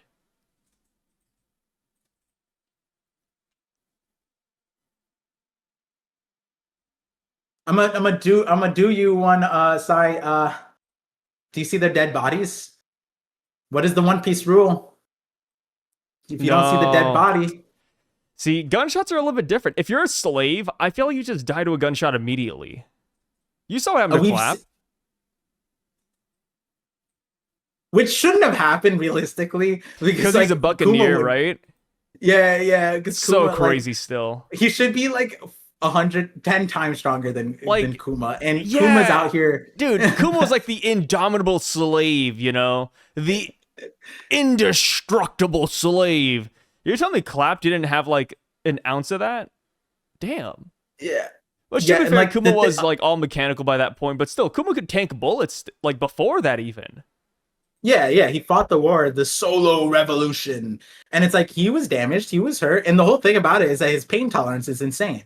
And so it's like Clap like died instantly. You know what I mean? Like it's kind of it's kind of Yeah, it's definitely yeah. I mean, something. I look back and I'm like, I honestly think they translated his name incorrectly. Because the thing is, it's the L's and R's, so technically it's either Clap or Crap. So like, I don't know if Oda just named Kuma's dad Crap, but like, there it is right there. It's Kurapu. Oh yeah, we see that the Rocks Pirates are running forward. We see Kyoto, Shiki, Ganzui, Gil, Bastar, Gloriosa, as well as Captain John and Barbell. Captain John sporting Kid's mechanical arm. Pretty crazy stuff. Such a random tie-in. Do you believe that this is Kid's Jika Jika no Mi? You're the reason, bro. You're the reason. People are It's saying Kid, brother. The Jika, Kid Jika, upscale. the Jika no Mi. What fruit is that, Sai? Eustace Kid's fruit. No, it's not. Jika no Mi is crazy. Someone in my comments were like, Par, you're drunk. It's Jika. And I'm like, no, it's not. It's Jiki Jiki. And Jika is the Jika meme. is the meme. Yeah, Jika's the meme. Yeah, I love it though. Yeah, and so I'm like, why is this guy coming at me like this? And then your poll is like the Jika fruit. I'm like, it's fucking Sai. And I was like, no, wait, no, Sai just referencing the meme. But then you just said the Jika no Mi. I'm like, oh no. I'm getting lost in the sauce, brother. Ruining the Western society, making them forget what Japanese is. Jiki means magnet. Jiki is and it's also one of the funnier ones because in this context, we have both the kanji and the katakana, so we have both pronunciations for why is the Jiki, which isn't the case for all of them. I just went over it, but yeah, Jika is the meme because people are saying Nika. He's Jika, the will of Jika, or whatever the fuck. But yeah, so all those disrespectful ass people, they'd be like, Par's an idiot. He's not Jiki. What is he saying? Drinky? I'm like, oh my god, who is spreading this nonsense? Lo and behold, Hey, the damned one, podcast. Jika. He'll make a comeback, brother. Yeah, the damned one. The damned one. And the great one. Yeah, I mean, the Captain John having it is kind of crazy because he is like one of the only of the Rocks Pirates. He's the Rocks Pirates that we got like the earliest information about. I'm pretty sure because we got him from like the Thriller Bark stuff, and he was like the confirmed one. But like the backstory of him, we had the backstory of him before we had Big Mom or Kaido. Yeah, we had Whitebeard, but we didn't really have the Rocks Pirates at that time, right? So like in reality, like Captain John prefaced a lot of stuff. Like, yeah, we had Whitebeard before in the story, and then when Sengoku put them all together in the group, then it's like Captain John's there. So it's kind of crazy. And Captain John's treasure, for example, another thing that Buggy had been searching for canonically, like in the manga, he was searching for in a cave on an island that looked like a Timu version of Pirate Island. Because it looked like Onigashima and Pirate Island combined, but worse because it just looked like a hill with like a sort of skull on it. And Buggy was there looking for and his crew's like, "Are you sure Captain John's treasure here?" He's like, "Yeah, I'm positive." And then the Marines showed up and they were mining there, and then they ended up mining as well, and then they couldn't find the treasure. And then I forget what chapter that is, but then obviously in Impel Down, Luffy comes from Thriller Bark, where he loots Moria's treasure. Nami is the one who finds it, goes, "Oh, this isn't anything important. It's just the jewel." Gives it to Luffy, and then like I think Usopp goes something along the lines like, "Are you sure? Are you sure it's important?" And then Luffy's like, "Cool." And then he puts it on, he wears it, and then when he gets to Impel Down, Buggy's just like, "Wait, that's Captain John's treasure. If you give that to me, I'll help you find Ace." And he's like, "Sure." And he's like, "Wait, what? You will?" And he's like, "Yeah, I don't give a fuck about this thing. It doesn't matter." And then he gives it to him. And so it's like Oda had been setting up Captain John for a while in a weird way. And then, apparently the he also gave us Eustace Kid just before that on Saba Odi with the the magnet fruit. So it's like I wonder, and Captain John's treasure, that like bracelet thing, apparently is a map. And what we know of the log poses is that they're magnetically, whatever. So it makes you wonder if there's now like you have it's like a game with a side quest where as you go through the game, you're supposed to collect random things. And then once you get the last piece, the game gives you like a notification saying like, you've collected everything for this quest. And you're like, whoa, a secret quest unlocked, right? And it's like, maybe that's what's happening now. Like now we know Captain John has the fruit. So then maybe now it's like Kid ends up washing up to the Cross Guild. I don't know. And then Buggy's just like has the treasure. Kid shows up with the Jiki Jiki. And then combined, they end up like finding something. And that thing ends up being really important to Laughtail. I don't know. Maybe that's something that like a secret thing that like Captain John was working on behind the scenes. In reality, Captain John was the guy who mentioned Galila, right? To Rocks. Yeah. He's like, I'm going to keep looking for the Galila. So it could be that he maybe found them. Maybe he knows it. And then, so if the Galila is that important, maybe Buggy ends up finding them with Kid. And they end up finding where the Galila, the ancient giants, are. Could be something like that. I wouldn't be mad about it. But I do think it's kind of wild that Oda just dropped it in without like any focal point on it. Yeah, it's just like, hey, here you go. Here's Captain John. He's related to Kid via Devil Fruit, which people are saying the connection could go even deeper because apparently, they're pirates. Yeah, Captain Kid's dad is just John, Captain John Kid. Yeah. So they're like, yo, maybe it goes even crazier than that, which, to be fair, we don't know much about Captain John to really say it, but I think it would be cool if Kid was related to him. Just makes the world a little bit more interconnected. People always had a theory that they were related in the story because Captain is his epithet.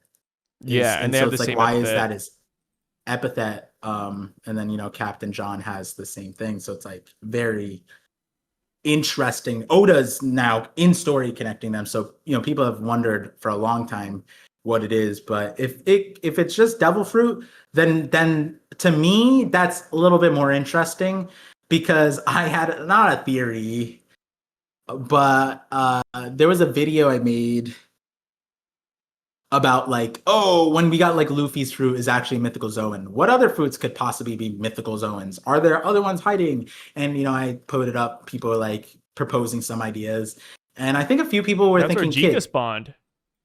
Yeah, Kid's fruit being a mythical Zoan of some sort. And I had a few ideas along that line, but it wasn't like anything, you couldn't really do much with it, right?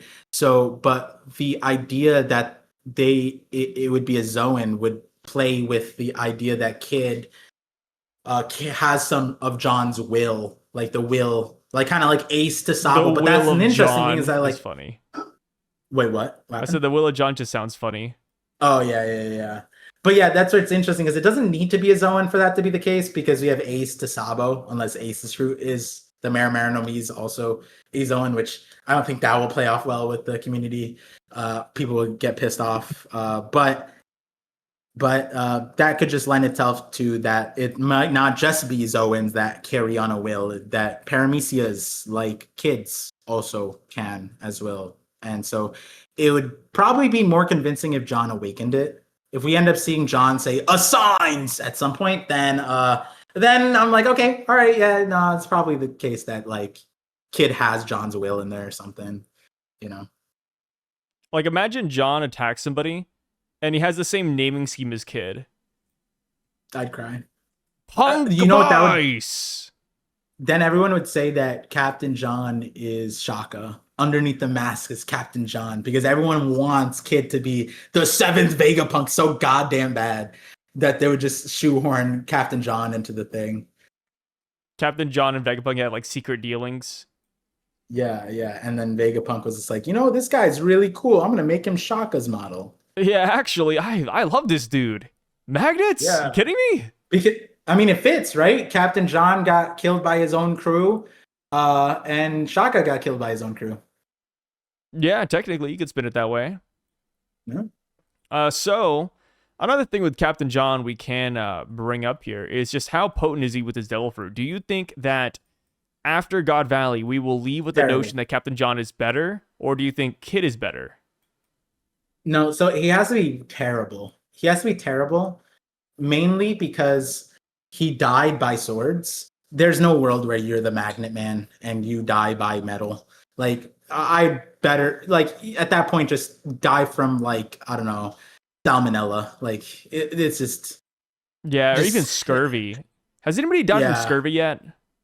In One Piece, I'm Yeah. sure Oda's probably set it up. It's gonna come up. Someone Davy Jones probably died from some silly shit like that. Um, Oh yeah, yeah, the like final fight it's, against Emu, he just gets scurvy and dies. Maybe that's why yeah. Roger Rocks died doesn't. actually. Yeah, Rocks and Roger, they didn't die from anybody. They just died from scurvy. Rocks keels over in this chapter after saving Blackbeard. He just goes like, "I just wanted to see you one time before scurvy took me over." Um, Dad, you don't have to see me. Eat vitamin C instead. Yeah, just something like that. yeah, something like that. But yeah, the other problem. Here's the main problem. It's the same thing with like, remember when Rocks first showed up, first got the reveal, and then there was that mountain slice, and people were like, "Does he have laws fruit? Does he have the Oh laws?" yeah. And then the problem with that is, ain't no way Kaido and Big Mom were on a crew with somebody who their captain had the Opie Opie no Mi, and then they did not mention it on rooftop. And that applies the same way here. There's no way Captain John, like that's what's fighting me the most. Is honestly like I don't want to believe that this is the Jiki Jiki no Mi. I do not want that to be the case because then it's like the roof. No one's. No, they literally looked at Kaido looked at Zoro and be like, "Are you Odin?" Like he didn't look at Kid and be like, you're much worse than Captain John," or "Oh, you're so easy to deal with because Captain John was much better than you." Like Well, nothing. There's no mention. well, there's an easy explanation for this. I think you're just blind to. Kaido All right, never saw Captain John use the fruit. Big Mom then hit me with Big Mom. Big Mom didn't see it either. So Do you you're see telling them? me? Do you see them in the panel where Captain John's at? They're not there. Hold on. Okay, so Captain Is John's there. this reading Gloriosa, comprehension? Shiki. Yeah. So no.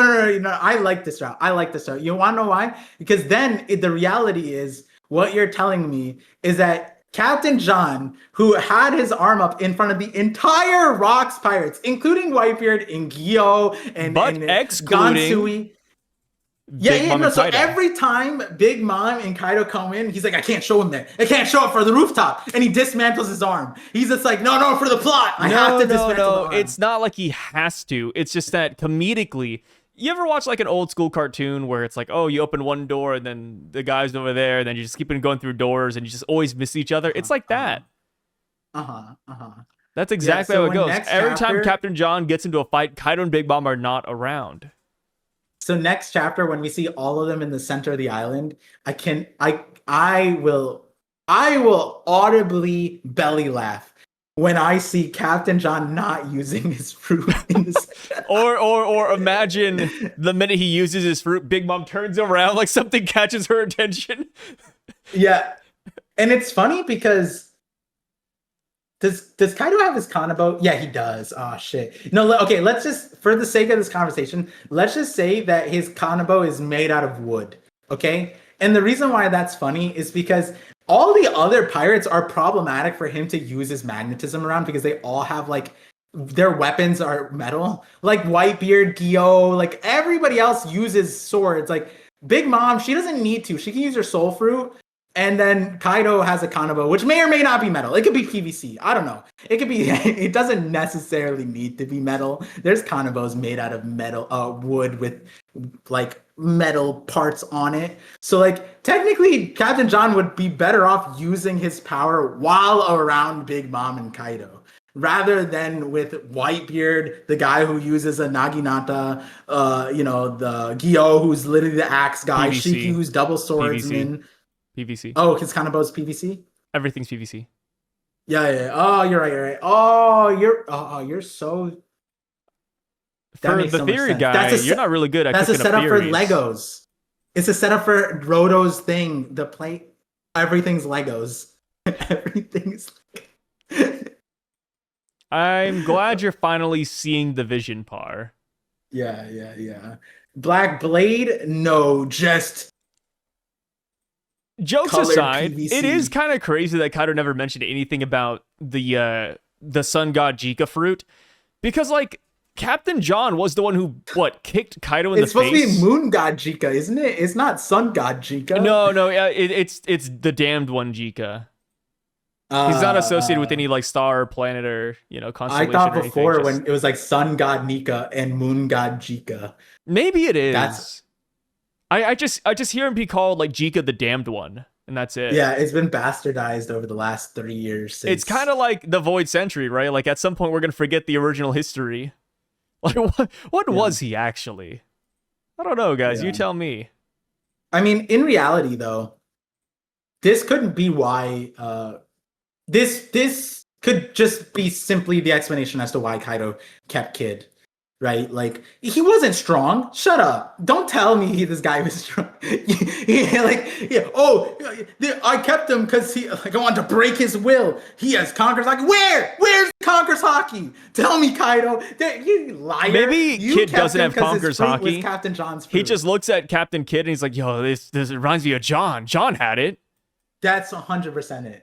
There's a straight lie. Ain't no way he saw any like it was worth keeping. I'm gonna break his will. Oh, you have Conqueror's Haki like that other brat. Sending to Luffy, who's using it unconscious on the ground, knocking people out. Kid can't even do that when his right hand man is dying. Like his right hand man is being waterboarded in front of his ass, and he's just like, please, somebody stop it. And no Conqueror's Haki, stupid ass kid. Like, oh my god, bro. It's so crazy. Ain't no way like Kaido would keep that guy other than the fruit. That's the only part. It's like, okay, maybe that's why. But then it's like Big Mom couldn't have been like, hey yo, isn't that's John, right?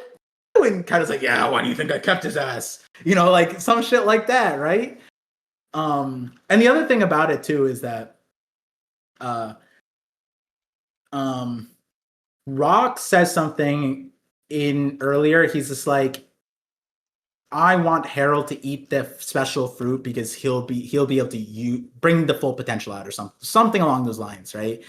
And like to a certain extent, like I think that makes sense for a lot of the devil fruits that we get on. Like, why don't they kill Moria, for example? It's like I don't think that Moria is so proficient as fruit, you can't replace him. Pudding is an example. They're so proficient. She has a 3-eye. She's the perfect user for it, right? So you can't kill them and put him in someone else, right? Unlike some of these other fruits, like Absalom's fruit. Like maybe he wasn't perfect and Shiryu would better fit it, right?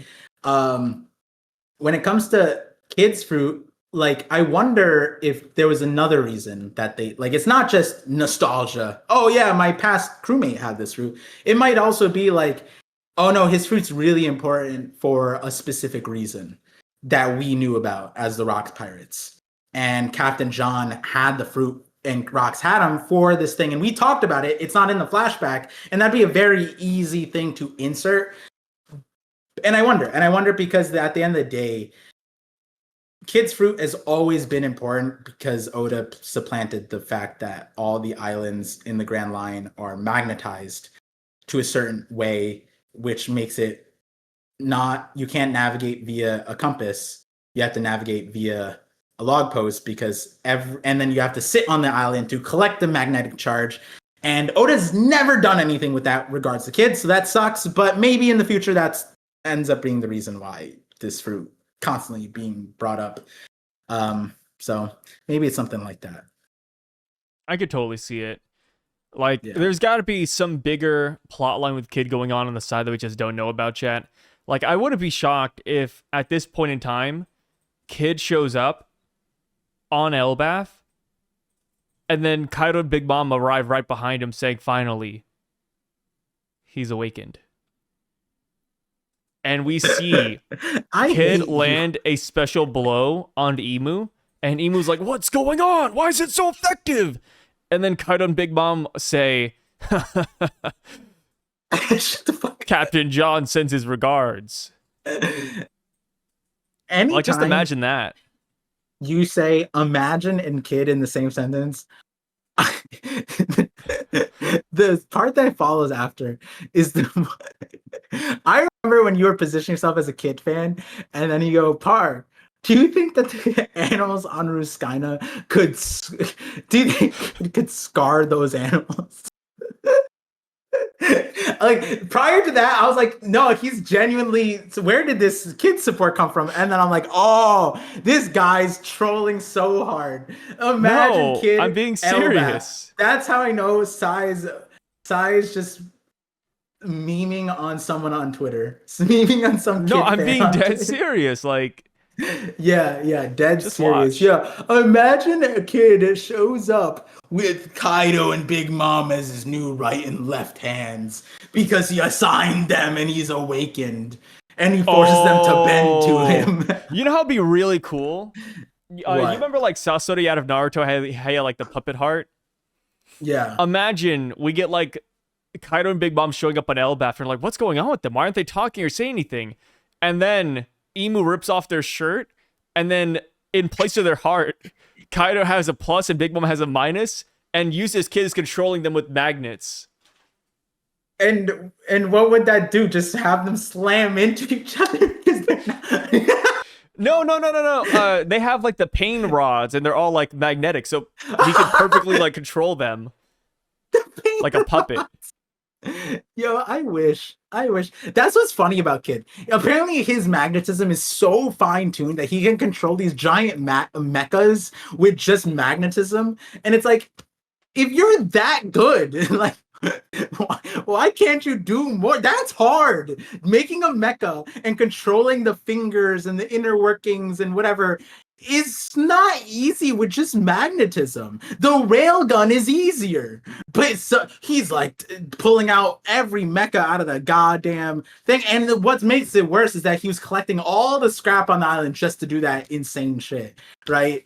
And it's just funny because it's like, because like in Naruto, at least that made sense. That he had to have like all the rods to control the chakra points in the puppets, so that he could actually control them and like subdue them, right? Like Naruto, it wouldn't do with just one or two. He had to do like 50 into Naruto because to lock down all his chakra points. If you left his pinky open, my God, the Kurama out of his pinky would be nuts, right? But kid having pain rods, that would be the best meme. I think that would be my favorite thing, honestly, because then we could tie him to Nagato. Now that I think about it, like, maybe we get, you know how we have like Big Mom, Kaido, and Whitebeard all running from Garp? Maybe we just take that, insert the pain metal rods, and put Kid where Garp is at, and he's the one controlling all these dead bodies. Oh my God, wait, we combine this. Kid becomes Pain. You don't know true pain. And then he's controlling his crewmates who are now dead, but he couldn't deal with the fact that they died. And so he just put pain rods into them and he's controlling them like puppets. I think he's you're cooking. Pain. Yeah. Use this painful kid. Oh, and then Zoro looks at Killer and he's like, finally, Killer, we can have another match. And then Killer doesn't say anything and he's like, why aren't you talking? And then he rips off Killer's mask and he's like, dead. There we go. No. He has 2 scars on his eyes, and so it's like, open your eyes, damn it! I know there's an eye under there. At some point in the series, you'll open that eye, right? Yeah. Oh God. Turns out he's been dead this entire time. Yeah. Oh, that would actually be kind of crazy because we don't know what Killer looks like underneath the mask. Yeah. Because he just has bandages. And the first time we see it is when he's dead. Yeah. Perfect, and then we'd have to like question, did he look that way when he was alive? Or did his face change when he died? You know, I just realized What's up? maybe some of these names at the bottom of the thing, like, because the news posted that Law, Kid, like they died. Maybe Kid and Law are in one of these balloon the lanterns. Oh, they're Like like maybe this is the real immortalized. name. Yeah, like the real name. We get like Kids is the one blocked. Maybe there's something with Law there. There's something there with Killer. Maybe that's what it is. His real name is Takt. Something like Kazakza. that. Yeah, something Yeah, like yeah, that. They yeah. should honor them, right? Because they fell I'm sure after. there's like a statue of Kid Law and Luffy somewhere in Wano. Maybe that's like the next Yeah. cover page. Like, oh, visiting the hero Oh, statues. And it's all three of them. do they do hero statues though on Wano? I don't think they do statues on Wano. Well, start something new. I mean, Wano is so like lost in the past right now. Like, they need to modernize. Put a statue up. You know, people say like Yeah, put a shirt on old man. Like it's like that. Like get modernized. Put a statue up of Luffy, Kid and Law. yeah. The big three. The big three. Like Dressrosa has that with Luffy, Usopp, and Kyros. Yeah, they Yeah, do. just But that's also repeat. because it was like Latin. It's like Rome. They have So statues. Barbell. Oda does him a little bit dirty here.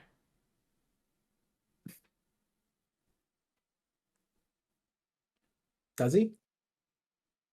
Yeah, he covers Barbell with the dialogue box. Yeah, but it's because he doesn't want us to see him charging up. His Mirror no Mi. Something. I don't know. There now I'm looking at it. Do you see like those are not his whiskers? I think those are his veins popping. Oh no, he has like a stupid white tank top on. Ah, damn. Yeah, Damn. that's his shirt.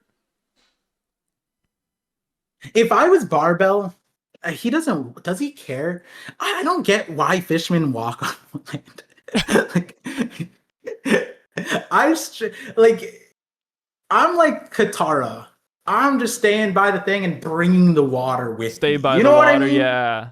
Yeah, like I'm carving a river. I'm finding a river. Surely this place has a river, right? There ain't no island don't have a river. Barbell should be finding the river. I think Jinbei did that on Whole Cake Island. I'm pretty sure he swam up the river or out the river. I'm pretty sure there's a river and Jinbei escaped via river. There was a river in Whole Cake Island and Jinbei used that. That's a mark of a true genius fisherman. Or maybe Barbell, they just make their own river.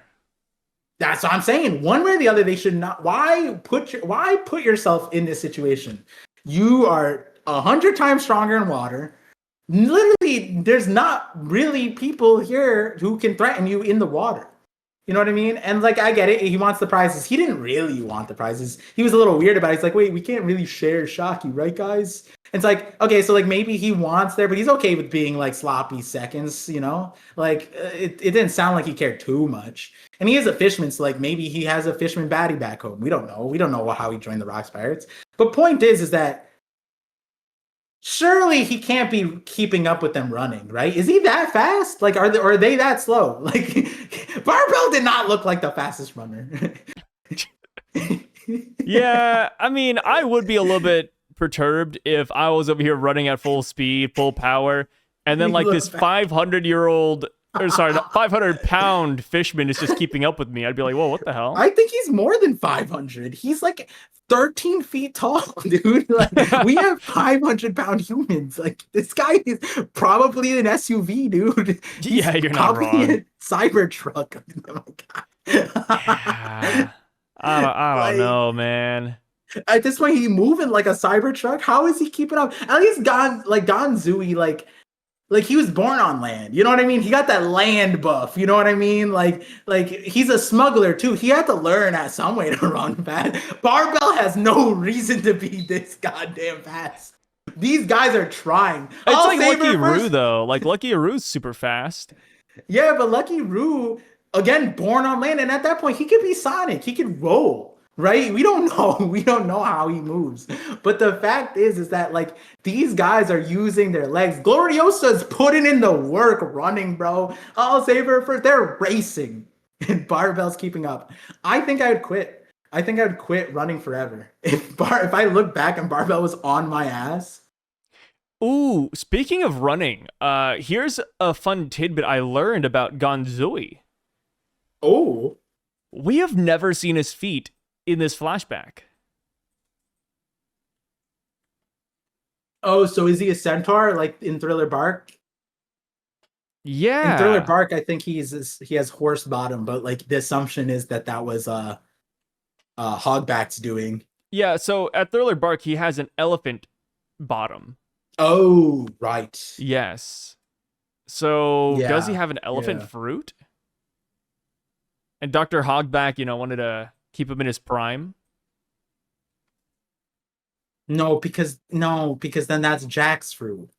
And then that's weird because then it's like, did Kaido love the Rocks pirates secretly and he's just collecting his ex crewmates? But he's never really he's into like when Kaido was like, oh, I'm a like why don't we just kill Harold? And then Rocks was like, shut up, you idiot. And Kaido was angry. I think his Ganzui was like face palming, holding Kaido back. So like maybe there is like a brothership there, but it's not reflected large enough where oh, Jack, don't worry, son. You tried your hardest against the Minx. Now we all revenge you. There's no me like that doesn't carry off like. Yeah, he looks he at cared Jack about and he sees Ganzui. Yeah, He looks at Kid, he sees Captain John. Like, that's so I'm trying funny. to think, like, Ganzui the smuggler. Like, Jack, is he the smuggler? Like, Jack kind of was. He kind of was like he tried to smuggle Doflamingo and Rizo. And you could say Jack is like a mix of Ganzui and Barbell because Jack is half fishman. Kaido is just like creating the Timu version of the Rock. I could see it, brother. And then the reason he went to Wano is because of Kyoto and Shiki. He's like, oh, those guys got good fits. Yeah, Jack also wore like the helmet, right? Yeah. Too. He did have the helmet. Kind of like, same thing as Ganzui. Have we ever seen Jack use centaur form, I thought though? you were going to say, have we ever seen Jack and Ganzui in the same room?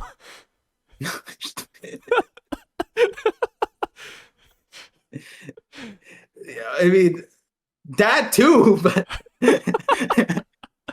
I mean, Gilbestar, switching over. Gilbestar's another weird one. And I don't think we've seen Centaur Jack before. Gilbestar's another weird one because we know he has like some power that allows him to grow extra arms. And we don't see it here, but we see it in Kuma's flashback. But also at Thriller Bark, Moria gave him his extra arms back. Yeah, I mean, hey, if there's anyone to face off Man-Mare, it's Gilbastar. Maybe he smells a gunman. A gunman's afoot. Oh, so he's gone that way. Maybe. Yeah. It's like how Izo fought 40 Beast Pirates and then saved Usopp. It's gonna be like that. That's what do you mean? I took on a Holy Knight? Who? Man-Mare. It's like the one going after slaves. Like, you sure about that, Gilbastar? He's like, yeah, that was the priority, right, guys? Like, yeah. Also, shout out to Kyoto. He has a super large axe. Yeah, I'm waiting for his ass, right? Like, when does he get big? I mean, people are saying that he could have another repeat Devil Fruit.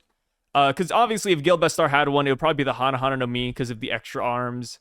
Captain John has Kid's Devil Fruit. Barbell has Aces.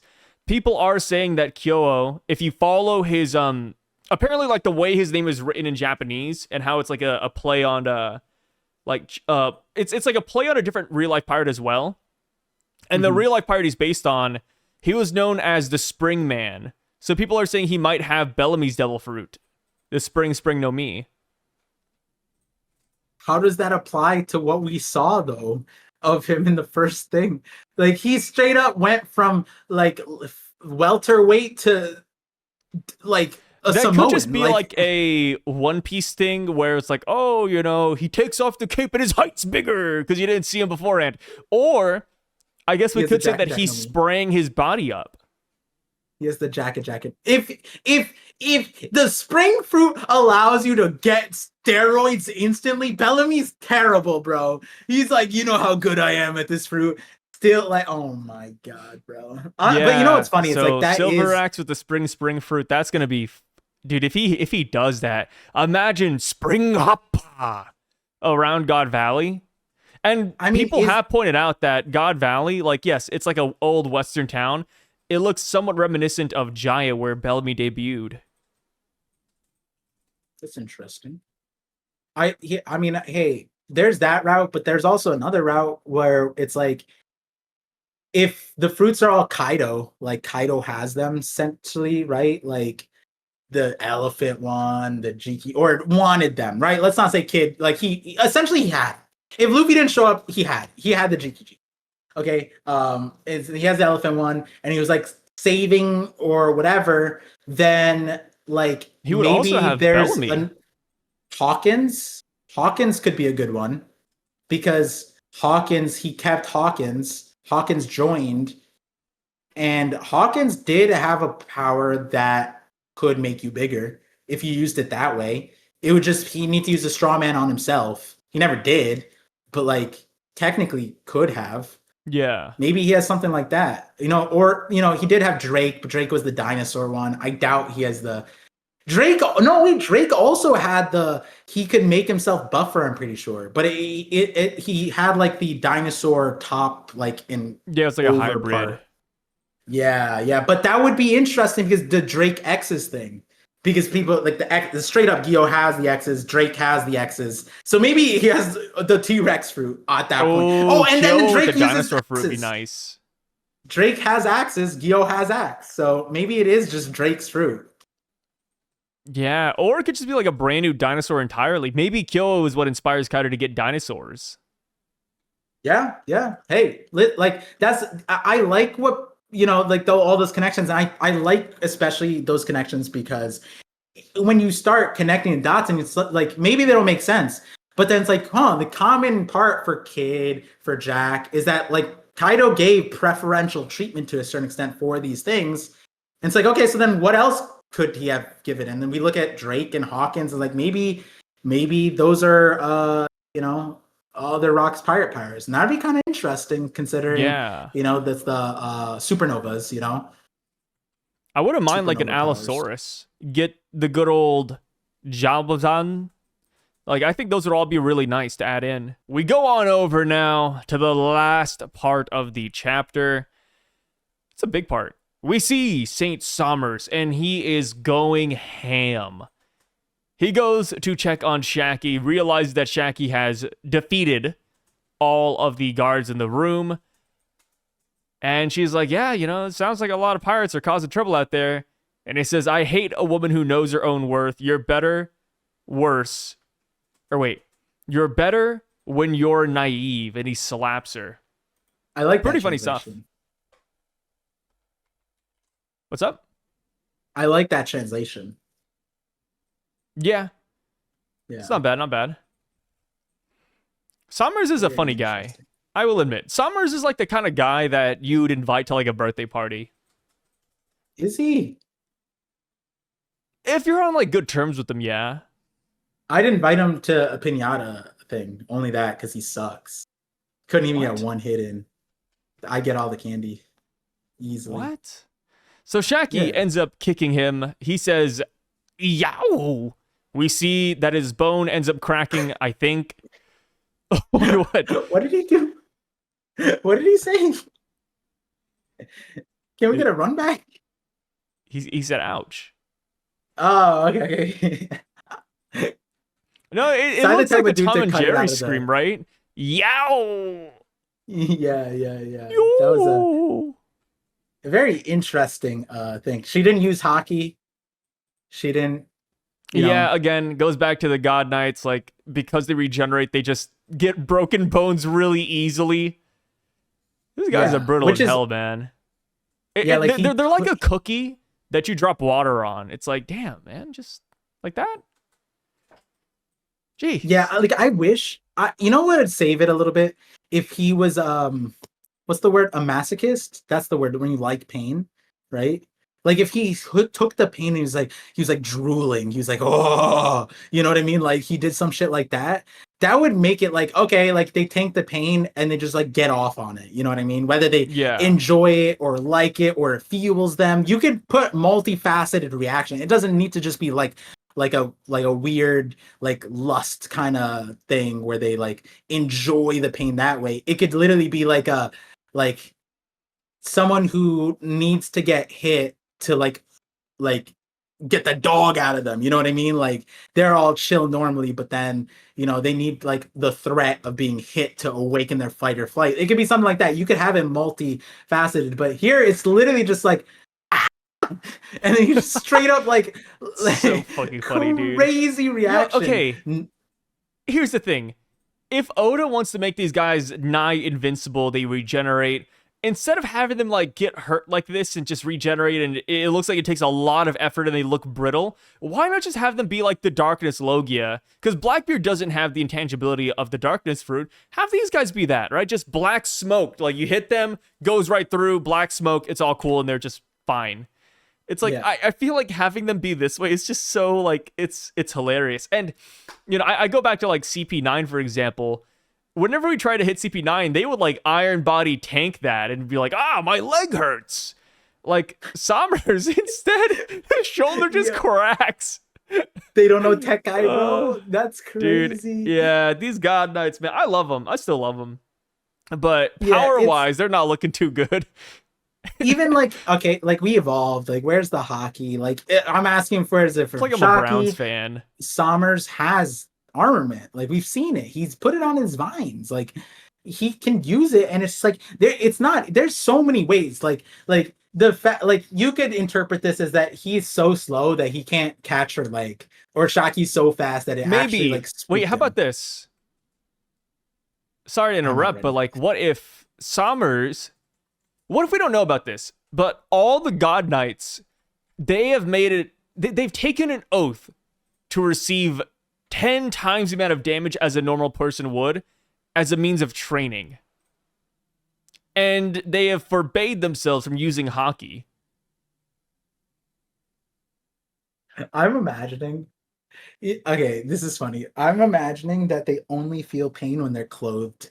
And it's like Rock Lee when he like takes off his weights and he gets Oh. stronger and he gets faster. But like in One Piece, Oda memes on it. He's just like, I feel no pain when I'm naked. Some weird shit like that. That And could like be it. it makes no sense, but Oda could do it, And then like Summer's just like, this is my final form. And he takes off his jacket. Oh, which could make sense why he was naked when he first saw him, right? Gunko's just like, oh my god, I saw his final form, you know what I mean? Like that could be, and why Gunko doesn't wear pants and why Usopp was only able to knock off the top half. Oh, You're cooking. dude, Yeah, the yeah. legs. And there may be a reason why the legs need to be exposed for the god steel. Maybe there's like a specific like thing that Emu requires, like an anchor of some sort, so she requires her to have her knees out. Something like that. And of course, another thing we don't know about is, Sommers. In terms of like transformations, who's to say that this is his only transformation? Maybe he has like 2 more forms that we haven't seen yet. I like his snake thing. I like that snake vine thing that he has, and it would be cool if like we find out he's like Oda hasn't done the whole Paramecia Logia thing, right? Like we don't do that anymore, anyways. But I don't think. But with his fruit, do we know if it's Paramecia or Logia? I believe it's Paramecia. Like canonically, or is it assumed? I don't know. I think it's assumed.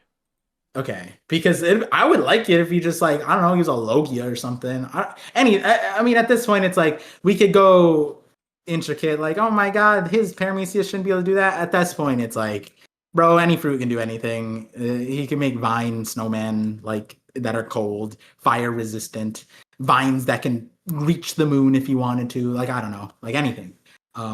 He has vine coming out of his crotch to hold him up against Robin. Like he could do anything. I'm sure that like it wouldn't be too crazy for him to turn into something, transform into something.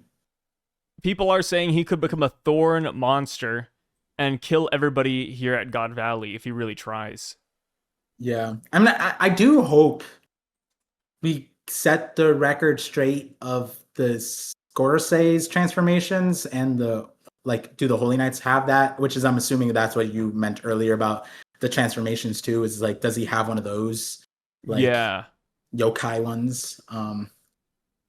Yeah, If he yeah. did, that It's would put him on a different level, and then maybe he can we can revisit that flashback we got earlier where they vow to take triple the damage and not use hockey. Maybe they'll like, it's time to break my oath.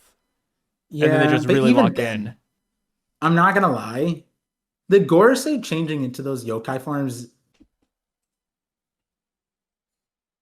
didn't do much. All right, like, to be fair, like, if you replace them with competent people, like, if I replace, like, we said this before, put 5 Kaidos there, we're more afraid of the Kaidos than Or even even the put all monsters. 5 admirals there, you know? Yeah, yeah. And it's like the monster forms, like, they were cool and they're meaningful. And don't get me wrong about that part. I'm sure there's some relevance to it. But in terms of like, do I get scared? Like, if I slice Sommers and then I slice him again, and then he's like, well, you haven't seen my final form, and then turns into a giant, like, monster pig thing, and I could slice that too. I'm not more, and then the monster pig doesn't use all the powers when he should be. Then it's like, I don't know. I feel like those things weren't that scary. Like, at the end of the day, Luffy fought a giant bird and a giant boar. No different than Ruskaina. At the end of the day, like, that bird, when it flew in, there was nothing different than he needed to do other than turn into a balloon and jettison the person away. That was how he would handle any animal at that point. You know what I mean? Like, it's kind of funny when you think about it. When it's like the forms are meaningful, but they're not functional yet. And so it's like, I want them. It's not like they regenerate faster. It's not like it makes it better for them to, like, Probably just like more attack power. faster, stronger. Yeah, attack power, but at the end of the day, the people that they're fighting, it doesn't reflect well on them. You know what I mean? Like, are we gonna say, we could get the line where Zoro fights Venus in his human form, and he's like, "Why don't you turn back to that stupid horse shit? You were way stronger in that form." You know, like the Zoro with the, and then Venus is like, "Well, why don't you put your bandana on, huh? Why aren't you final form Zoro?" I don't You know. know, like, It's tough because like we've never seen, assuming this is a Zoan thing. Usually Zoan fighters, like, they peak at like their hybrid forms. Like, it's never like full Zoan. but those aren't technically devil fruits, right? So that's the other part. Is like, technically we don't even know what those things are supposed to. Are they supposed to mimic what the devil fruits are and how they function? And I want them to be like the natural version of what the Zoan things, because I had a theory that that would come into play, and there we go, we get that. But even then, it's like, it's still kind of interesting in terms of like what we end up getting. Like, hey, I mean, like, at the end of the day, the Gorosei chose, besides Venus, chose to stay in their full forms. They didn't really have hybrid forms. But when we get Lucci chose like a version of his hybrid form, and that was the Awakened. That was the strongest, right? But then the Gorosei are not following that, besides Venus to a certain extent. But that might just be because he wanted to fight with his swords against Zoro. Like, it might be that horse one is stronger, but we just don't know. You know what I mean? Like, it's kind of weird because none of the other Gorosei chose to stay in the high. I guess Saturn did. No, Saturn's stronger form was like when he turned into like the eyes glazed, no speaking. That Saturn, that was the strongest one, I'm pretty sure. That's when he did all that weird shit with the, and then that's when he brought up the poison and all that stuff. And then in his hybrid form, he didn't really have that. So it's like, it's kind of weird even from that stance, where it's like, which form is their strongest? At the moment, it feels like their full form, which doesn't follow the Zoans. But I We'll mean, see. hey, We'll learn more about it I want the Holy later. Knights to show us more for that, though. So Sommers grabs Shaki's leg after he kicks her, smacks her down, and then that is when we cut over to Roger, who's currently fighting Whitebeard. He's like, dude, my hands are tied. You gotta save Shaki. And that is when we see Rayleigh jump up And we cut back to Summers. He says that he's going to hit her 5 times, and after 5 blows, she will be dead. He has like a whole ass monologue here. He goes on for a little bit. They're like, oh yeah, you know, Garling wouldn't like this. Well, don't tell Garling anything. This is an accident. But before he even lands the first blow, we see that Rayleigh shows up and he knocks him through the wall with the Spider Lily Steel, is what Viz translates it as. Do you like this portion?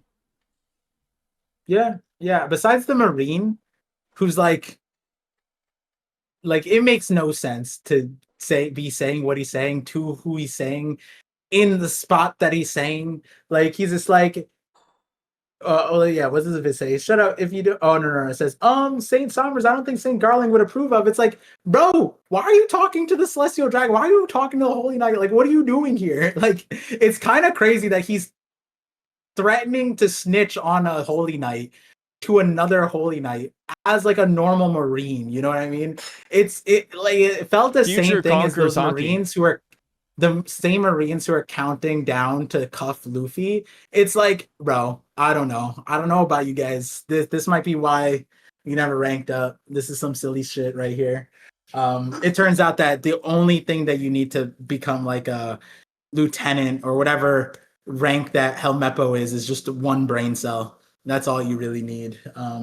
But yeah, I mean, Somers, his lines, I think was crazy or was cool or interesting. Like, Oda puts a lot of emphasis on Somers, and so that shading he did where he's about to land that hit, it feels like Oda put a lot of effort into that one.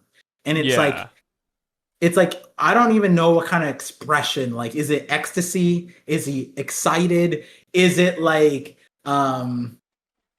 is the shading there because like it's Rayleigh's behind him? Like, is it supposed to be ironic? Like, there's just so much going on. I just like that Oda put, like, you could tell Oda cares about this segment of it. And then no one loves Somers more than Oda. Yeah. And again, the guy who carries it off, I've been a day one fan. And I always knew Rayleigh on top. I remember people were like, Par, why are you putting Ray on top of Scopper? Well, you think that Rayleigh's stronger than Scopper? You think that there's any reason to put him above? And it's like, Oda heard that and he's like, wait, guys, no, Rayleigh is number 1. Rayleigh is the guy who came out of it with a title from God Valley as a pirate. The Dark King, bro. This guy is second to none, bro. He gets the girl. He takes out the Holy Knight. He's out here. He's doing feats like comparable to the strongest man on the planet, Whitebeard. Whitebeard took out a Holy Knight. Rayleigh did. He's the second one. Saves the girl.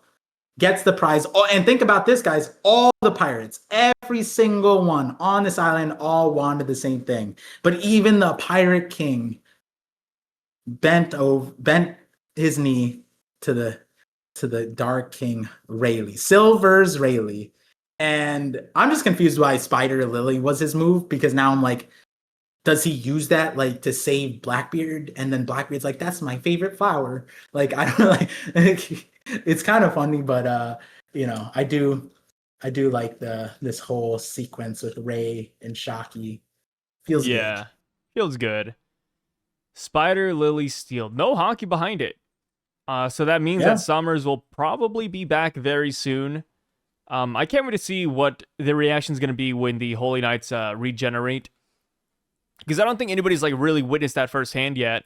So maybe Somers gets back up and he's like, I'm going to cut this reunion short. And that's where Scopper steps in. And then that's why, like, you know, maybe an Elbaf, he's like, whoa, Scopper, Gabon.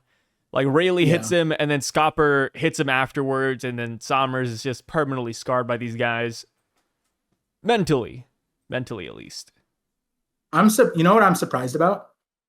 What's up? And I know that, like, I think we kind of confirmed it last chapter, but I'm surprised Shocky doesn't have a explosion collar on, because that would have been the best Saba Odi like callback of like if they were exploding slaves collars or whatever, because for some reason, right? Like, not saying that they would here, but the thing is, she's not like a point. She's a prize. So it is like a problem if she escapes. And it's like, hey, if you escape, we're gonna explode. So don't even try, right? Like they could have done something like that. And Shaki having her hands tied, she wouldn't be able to do anything about it. Even if she's strong enough, she has the hockey. It's kind of hard to do on your own, sure. But that would have been an insane callback of like Rayleigh taking it off of Kami, the collar, and was like, "Oh my God, he saved the girl! He did it! How did he do it?" And then he teaches Luffy. Luffy still doesn't know how to do that. By the time he gets to Wano, just by the way, guys, that's something that Luffy's like, "Oh, is that what Rayleigh was doing? This Rio thing?" And then he's like having flashbacks of Rayleigh doing it with Kami, and he's just like, "Oh, I'm gonna try it on Hyogoro," and he fails a few times, but if Shaki had that and Shaki goes like, "No, I can't leave the room, I'm gonna explode," and Rayleigh's like, "Don't worry about that," and then you see an explosion. It's a Michael Bay scene. Rayleigh's walking out, she's in the princess hold. Oh my God. Oda, you know what to do. You can retcon. You've been retconning a few things. This is a good one. We could say that Shaki has a collar on right now. We just don't see it. Maybe it's on her waist. No, this is what kills Shaki. This is what kills her. Imagine Rayleigh walks out with her and she just explodes, her head comes off, and then that one guy. Yeah, the guy who said that Shaki dies at God Valley, he's gonna be so vindicated. Yeah. And that's the reason why Rayleigh endorphins started rushing to his head. Rayleigh had been we see a flashback of post God Valley. Rayleigh's room is just a bunch of mannequins with explosion collars, and he's practicing this one hockey move, trying to take up the collar. Kami was the first person who worked on. Jeez. He goes back home to the rip-off bar. He just sees fake Shaki. He's just like, damn it. That's why he never comes home to Shaki. That'd be an insane pull. If that's the reason Rayleigh never spends time with Shaki, it's because it's not actually Shaki. I might have just given that one guy the best fuel for his theory. Why would Rayleigh never spend time with the hottest girl on the planet? Because she's not really Shaki. And it's not even a clone, by the way. What if it's like a girl he groomed to be Shaki? Oh my God. And that's why they call him the Dark King. It's Dr. Hogback made. That's why he allowed Moria to exist in front of him. Like we find out that him and Moria had a duo, Oh God. That's why he was running the slave trade. He was collecting corpses and bodies to make a perfect Shaki. Oh, he was going to the slave auctions to find the perfect Shaki too. Yeah, and if Luffy wasn't there, he would have just killed Kami. He would have just taken Panic. Oh shit, Hachi, this is your friend? My bad. Yeah, my bad, brother. That's crazy. I needed her chest, like, reminded me of someone. Oh God. That'd be crazy. Well, ooh. With that being said, though, Par, that is the end of today's Parcast. Of God Valley. And God Valley. Yeah, next chapter, we're going to go back to Loki, who is currently at the bar with Ida. Hopefully you guys are ready for that one. That's going to be so freaking fire. And, brother, it's crazy. We're finally getting God Valley. Jokes aside, we're going full steam ahead. Anything you want to leave off on before we head out of here? No, just that, there was a time we thought that God Valley was going to be a movie. One Piece, or that it would be skipped over like Rocky Port. Yeah, there was so many, and we not just got it, but then Oda turned it left and right and up and down. And hey, I this chapter blew me away in the sense of how easy it was to get to Shaki. Like that was pretty incredible too. Like they just straight up like Oda just wants to speed it up. Well, I think that the ending part is it like. There's a world where the Holy Knights, were like, oh, you know what? Instead of spreading out and fighting them, it might be easier to let them group up in one place and we'll take care of them all at once. That's kind of like, that's also Garp's strategy. He had Sword do that. He had them do that on Hachinosu. He's like, get them all in one spot and I'll come in and take them all out in one hit. Right? So there's a world where the Holy Knights, next chapter, we're pretty much waiting for this moment The Sommers and Manmare part are the question marks. Is Sommers coming here and doing that with Shaki is a little curious. I think like maybe they tasked him to evacuate her with the Celestial Dragons, but then the thing is, it's like they seemingly safely got the Celestial Dragons out because they have that like line on the map that showed that there was an outward way. So realistically, they could have gotten Shaki out with them. And that would make sense because she's the grand prize. I don't know why you wouldn't do that. Unless like they all knew that Shaki was the reason they were there, which Sommers reflects. And the thing that's really funky, and I think this plays well with Rox's situation, is that Rox might have the hardest time finding his objective because Teach and Eris probably don't have like easy to find like hockey levels, you know what I mean? Like maybe he can sense them with observation hockey or something and find them. Like Rayleigh on Ruskaina, he can sense how many animals there are, and you can differentiate human and animals and power levels and stuff like that. But the thing is, it's like if someone's weaker, you may not be able to sense them. And so a 2-year-old kid and your wife, maybe you can't sense them in an island of 100,000 people plus Holy Knights plus Navy. She's like an animal. And, okay, that's the. I'm waiting for that one. Yeah, she has the leopard fruit. That's what we're gonna find out. That'd be so random. Rob tie-in. Yeah, Whitebeard's fetish for leopard skin was actually because he wanted Rox's wife, and Rox's wife had the leopard fruit. And, yeah, and then Lucci ends up getting it, and we don't do much with that whole fetish thing that Whitebeard has after this. But going back to it is that the Rox. We don't know where Rox is. We don't know where Rox went.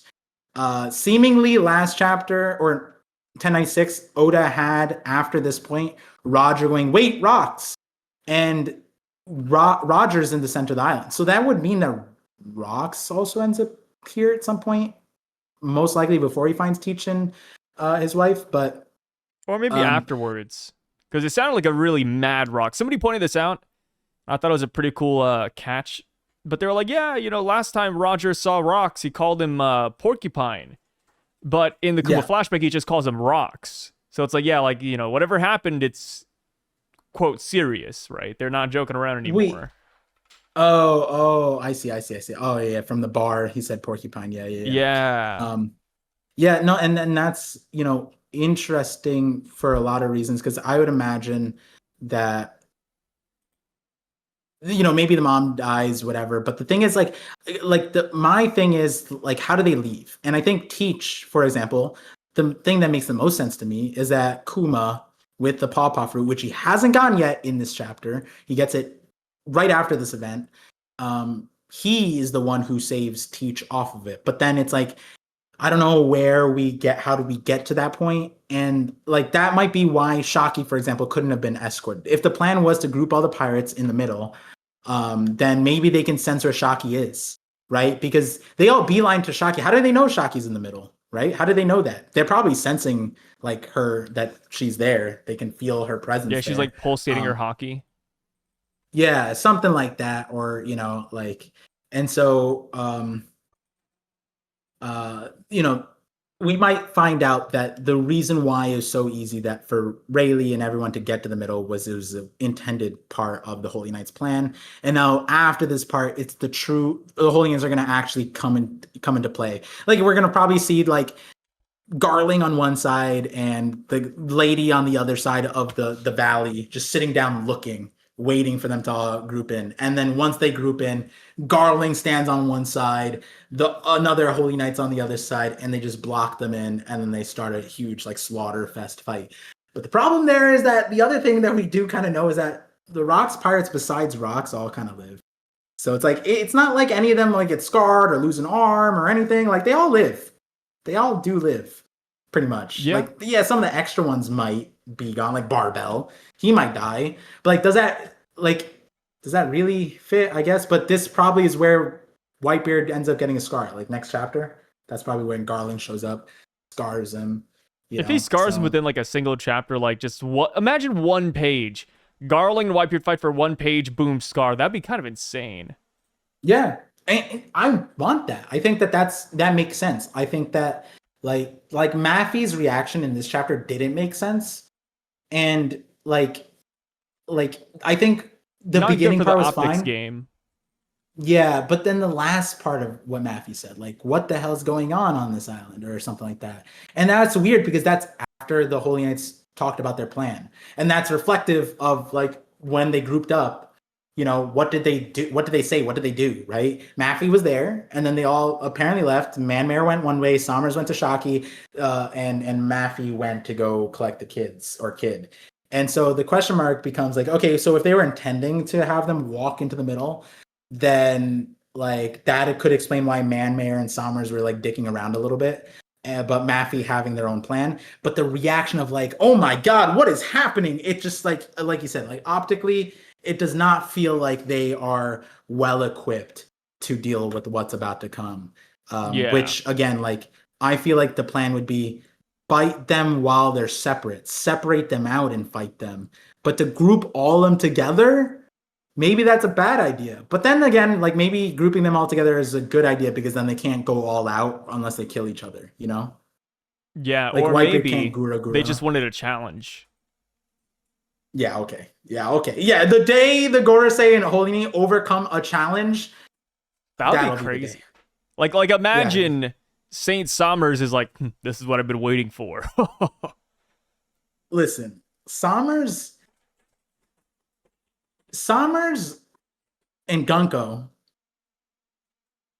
combined did not feel that even in the current timeline that they could have even made Scopper sweat. Old man Scopper. Yasan, bro. If there was no Colin,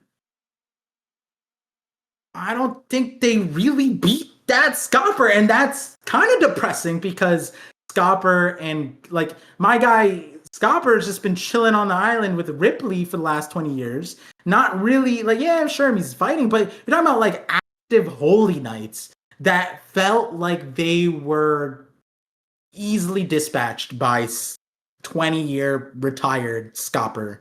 And we're dealing with like pre-prime Scopper versus prime Somers. Like I don't know where to put them at, but there's at this point there's no Somers. There's no version of Somers that makes me afraid for Rayleigh or Scopper. There's none. I haven't seen one yet. Prime and that's Somers. kind of weapon. Prime Somers. Where is it? Which one? We haven't seen it yet. Oh, see, exactly. That's what I'm saying. I haven't seen. There's no Gunko. There's but no he Somers, exists out there somewhere.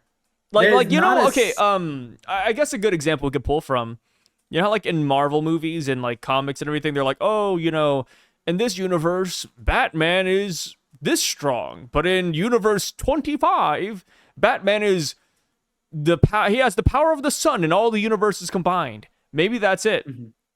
We tap into a different universe, and Somers is literally the sun god. Yeah. Sai had to pull multiverse, to make Somers. Anything's possible in the multiverse, Par. And people say my theories are crazy. I mean, this is. I like to think this one's more like reasonable and logical. Yeah. Somers just casually has Bonnie's fruit. Yep, that's what it is, guys. No. Somers doesn't have it. What happens is that because of Somers and Rayleigh's next clash, they cause a rift in the dimensions, which opens up the portal for all the different Somers that exist in infinite timelines to start spewing out into God Valley. I just want to point out that you're saying that they're going to cause a rift in the universe, whatever, and yet in this flashback, they have yet, not Rox and Harold, not Roger and Garp, there has been no sky splitting. No clouds spreading their cheeks open. And we saw the clouds in this chapter. There's at the end of the chapter, look, they're still there. And I know you were like, oh, on Marriage Law, they have regenerative clouds. At God Valley, because the mountains are split in half already, that clouds here cannot be split in half as well. Only, it's like the rule of law, right? Where it's like, oh, only one can be split at a time. It's like that.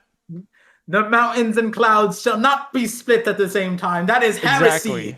Yeah. God decrees only one split. I'm glad you're finally seeing the light, Par. But with that being said, we're gonna go ahead and end it off here. Thank you guys so much for staying tuned to the Parcast. We'll be back next week for Par's live stream and, of course, with the Parcast as per usual. Until then, you guys take care. Have a great week gooning. Peace out.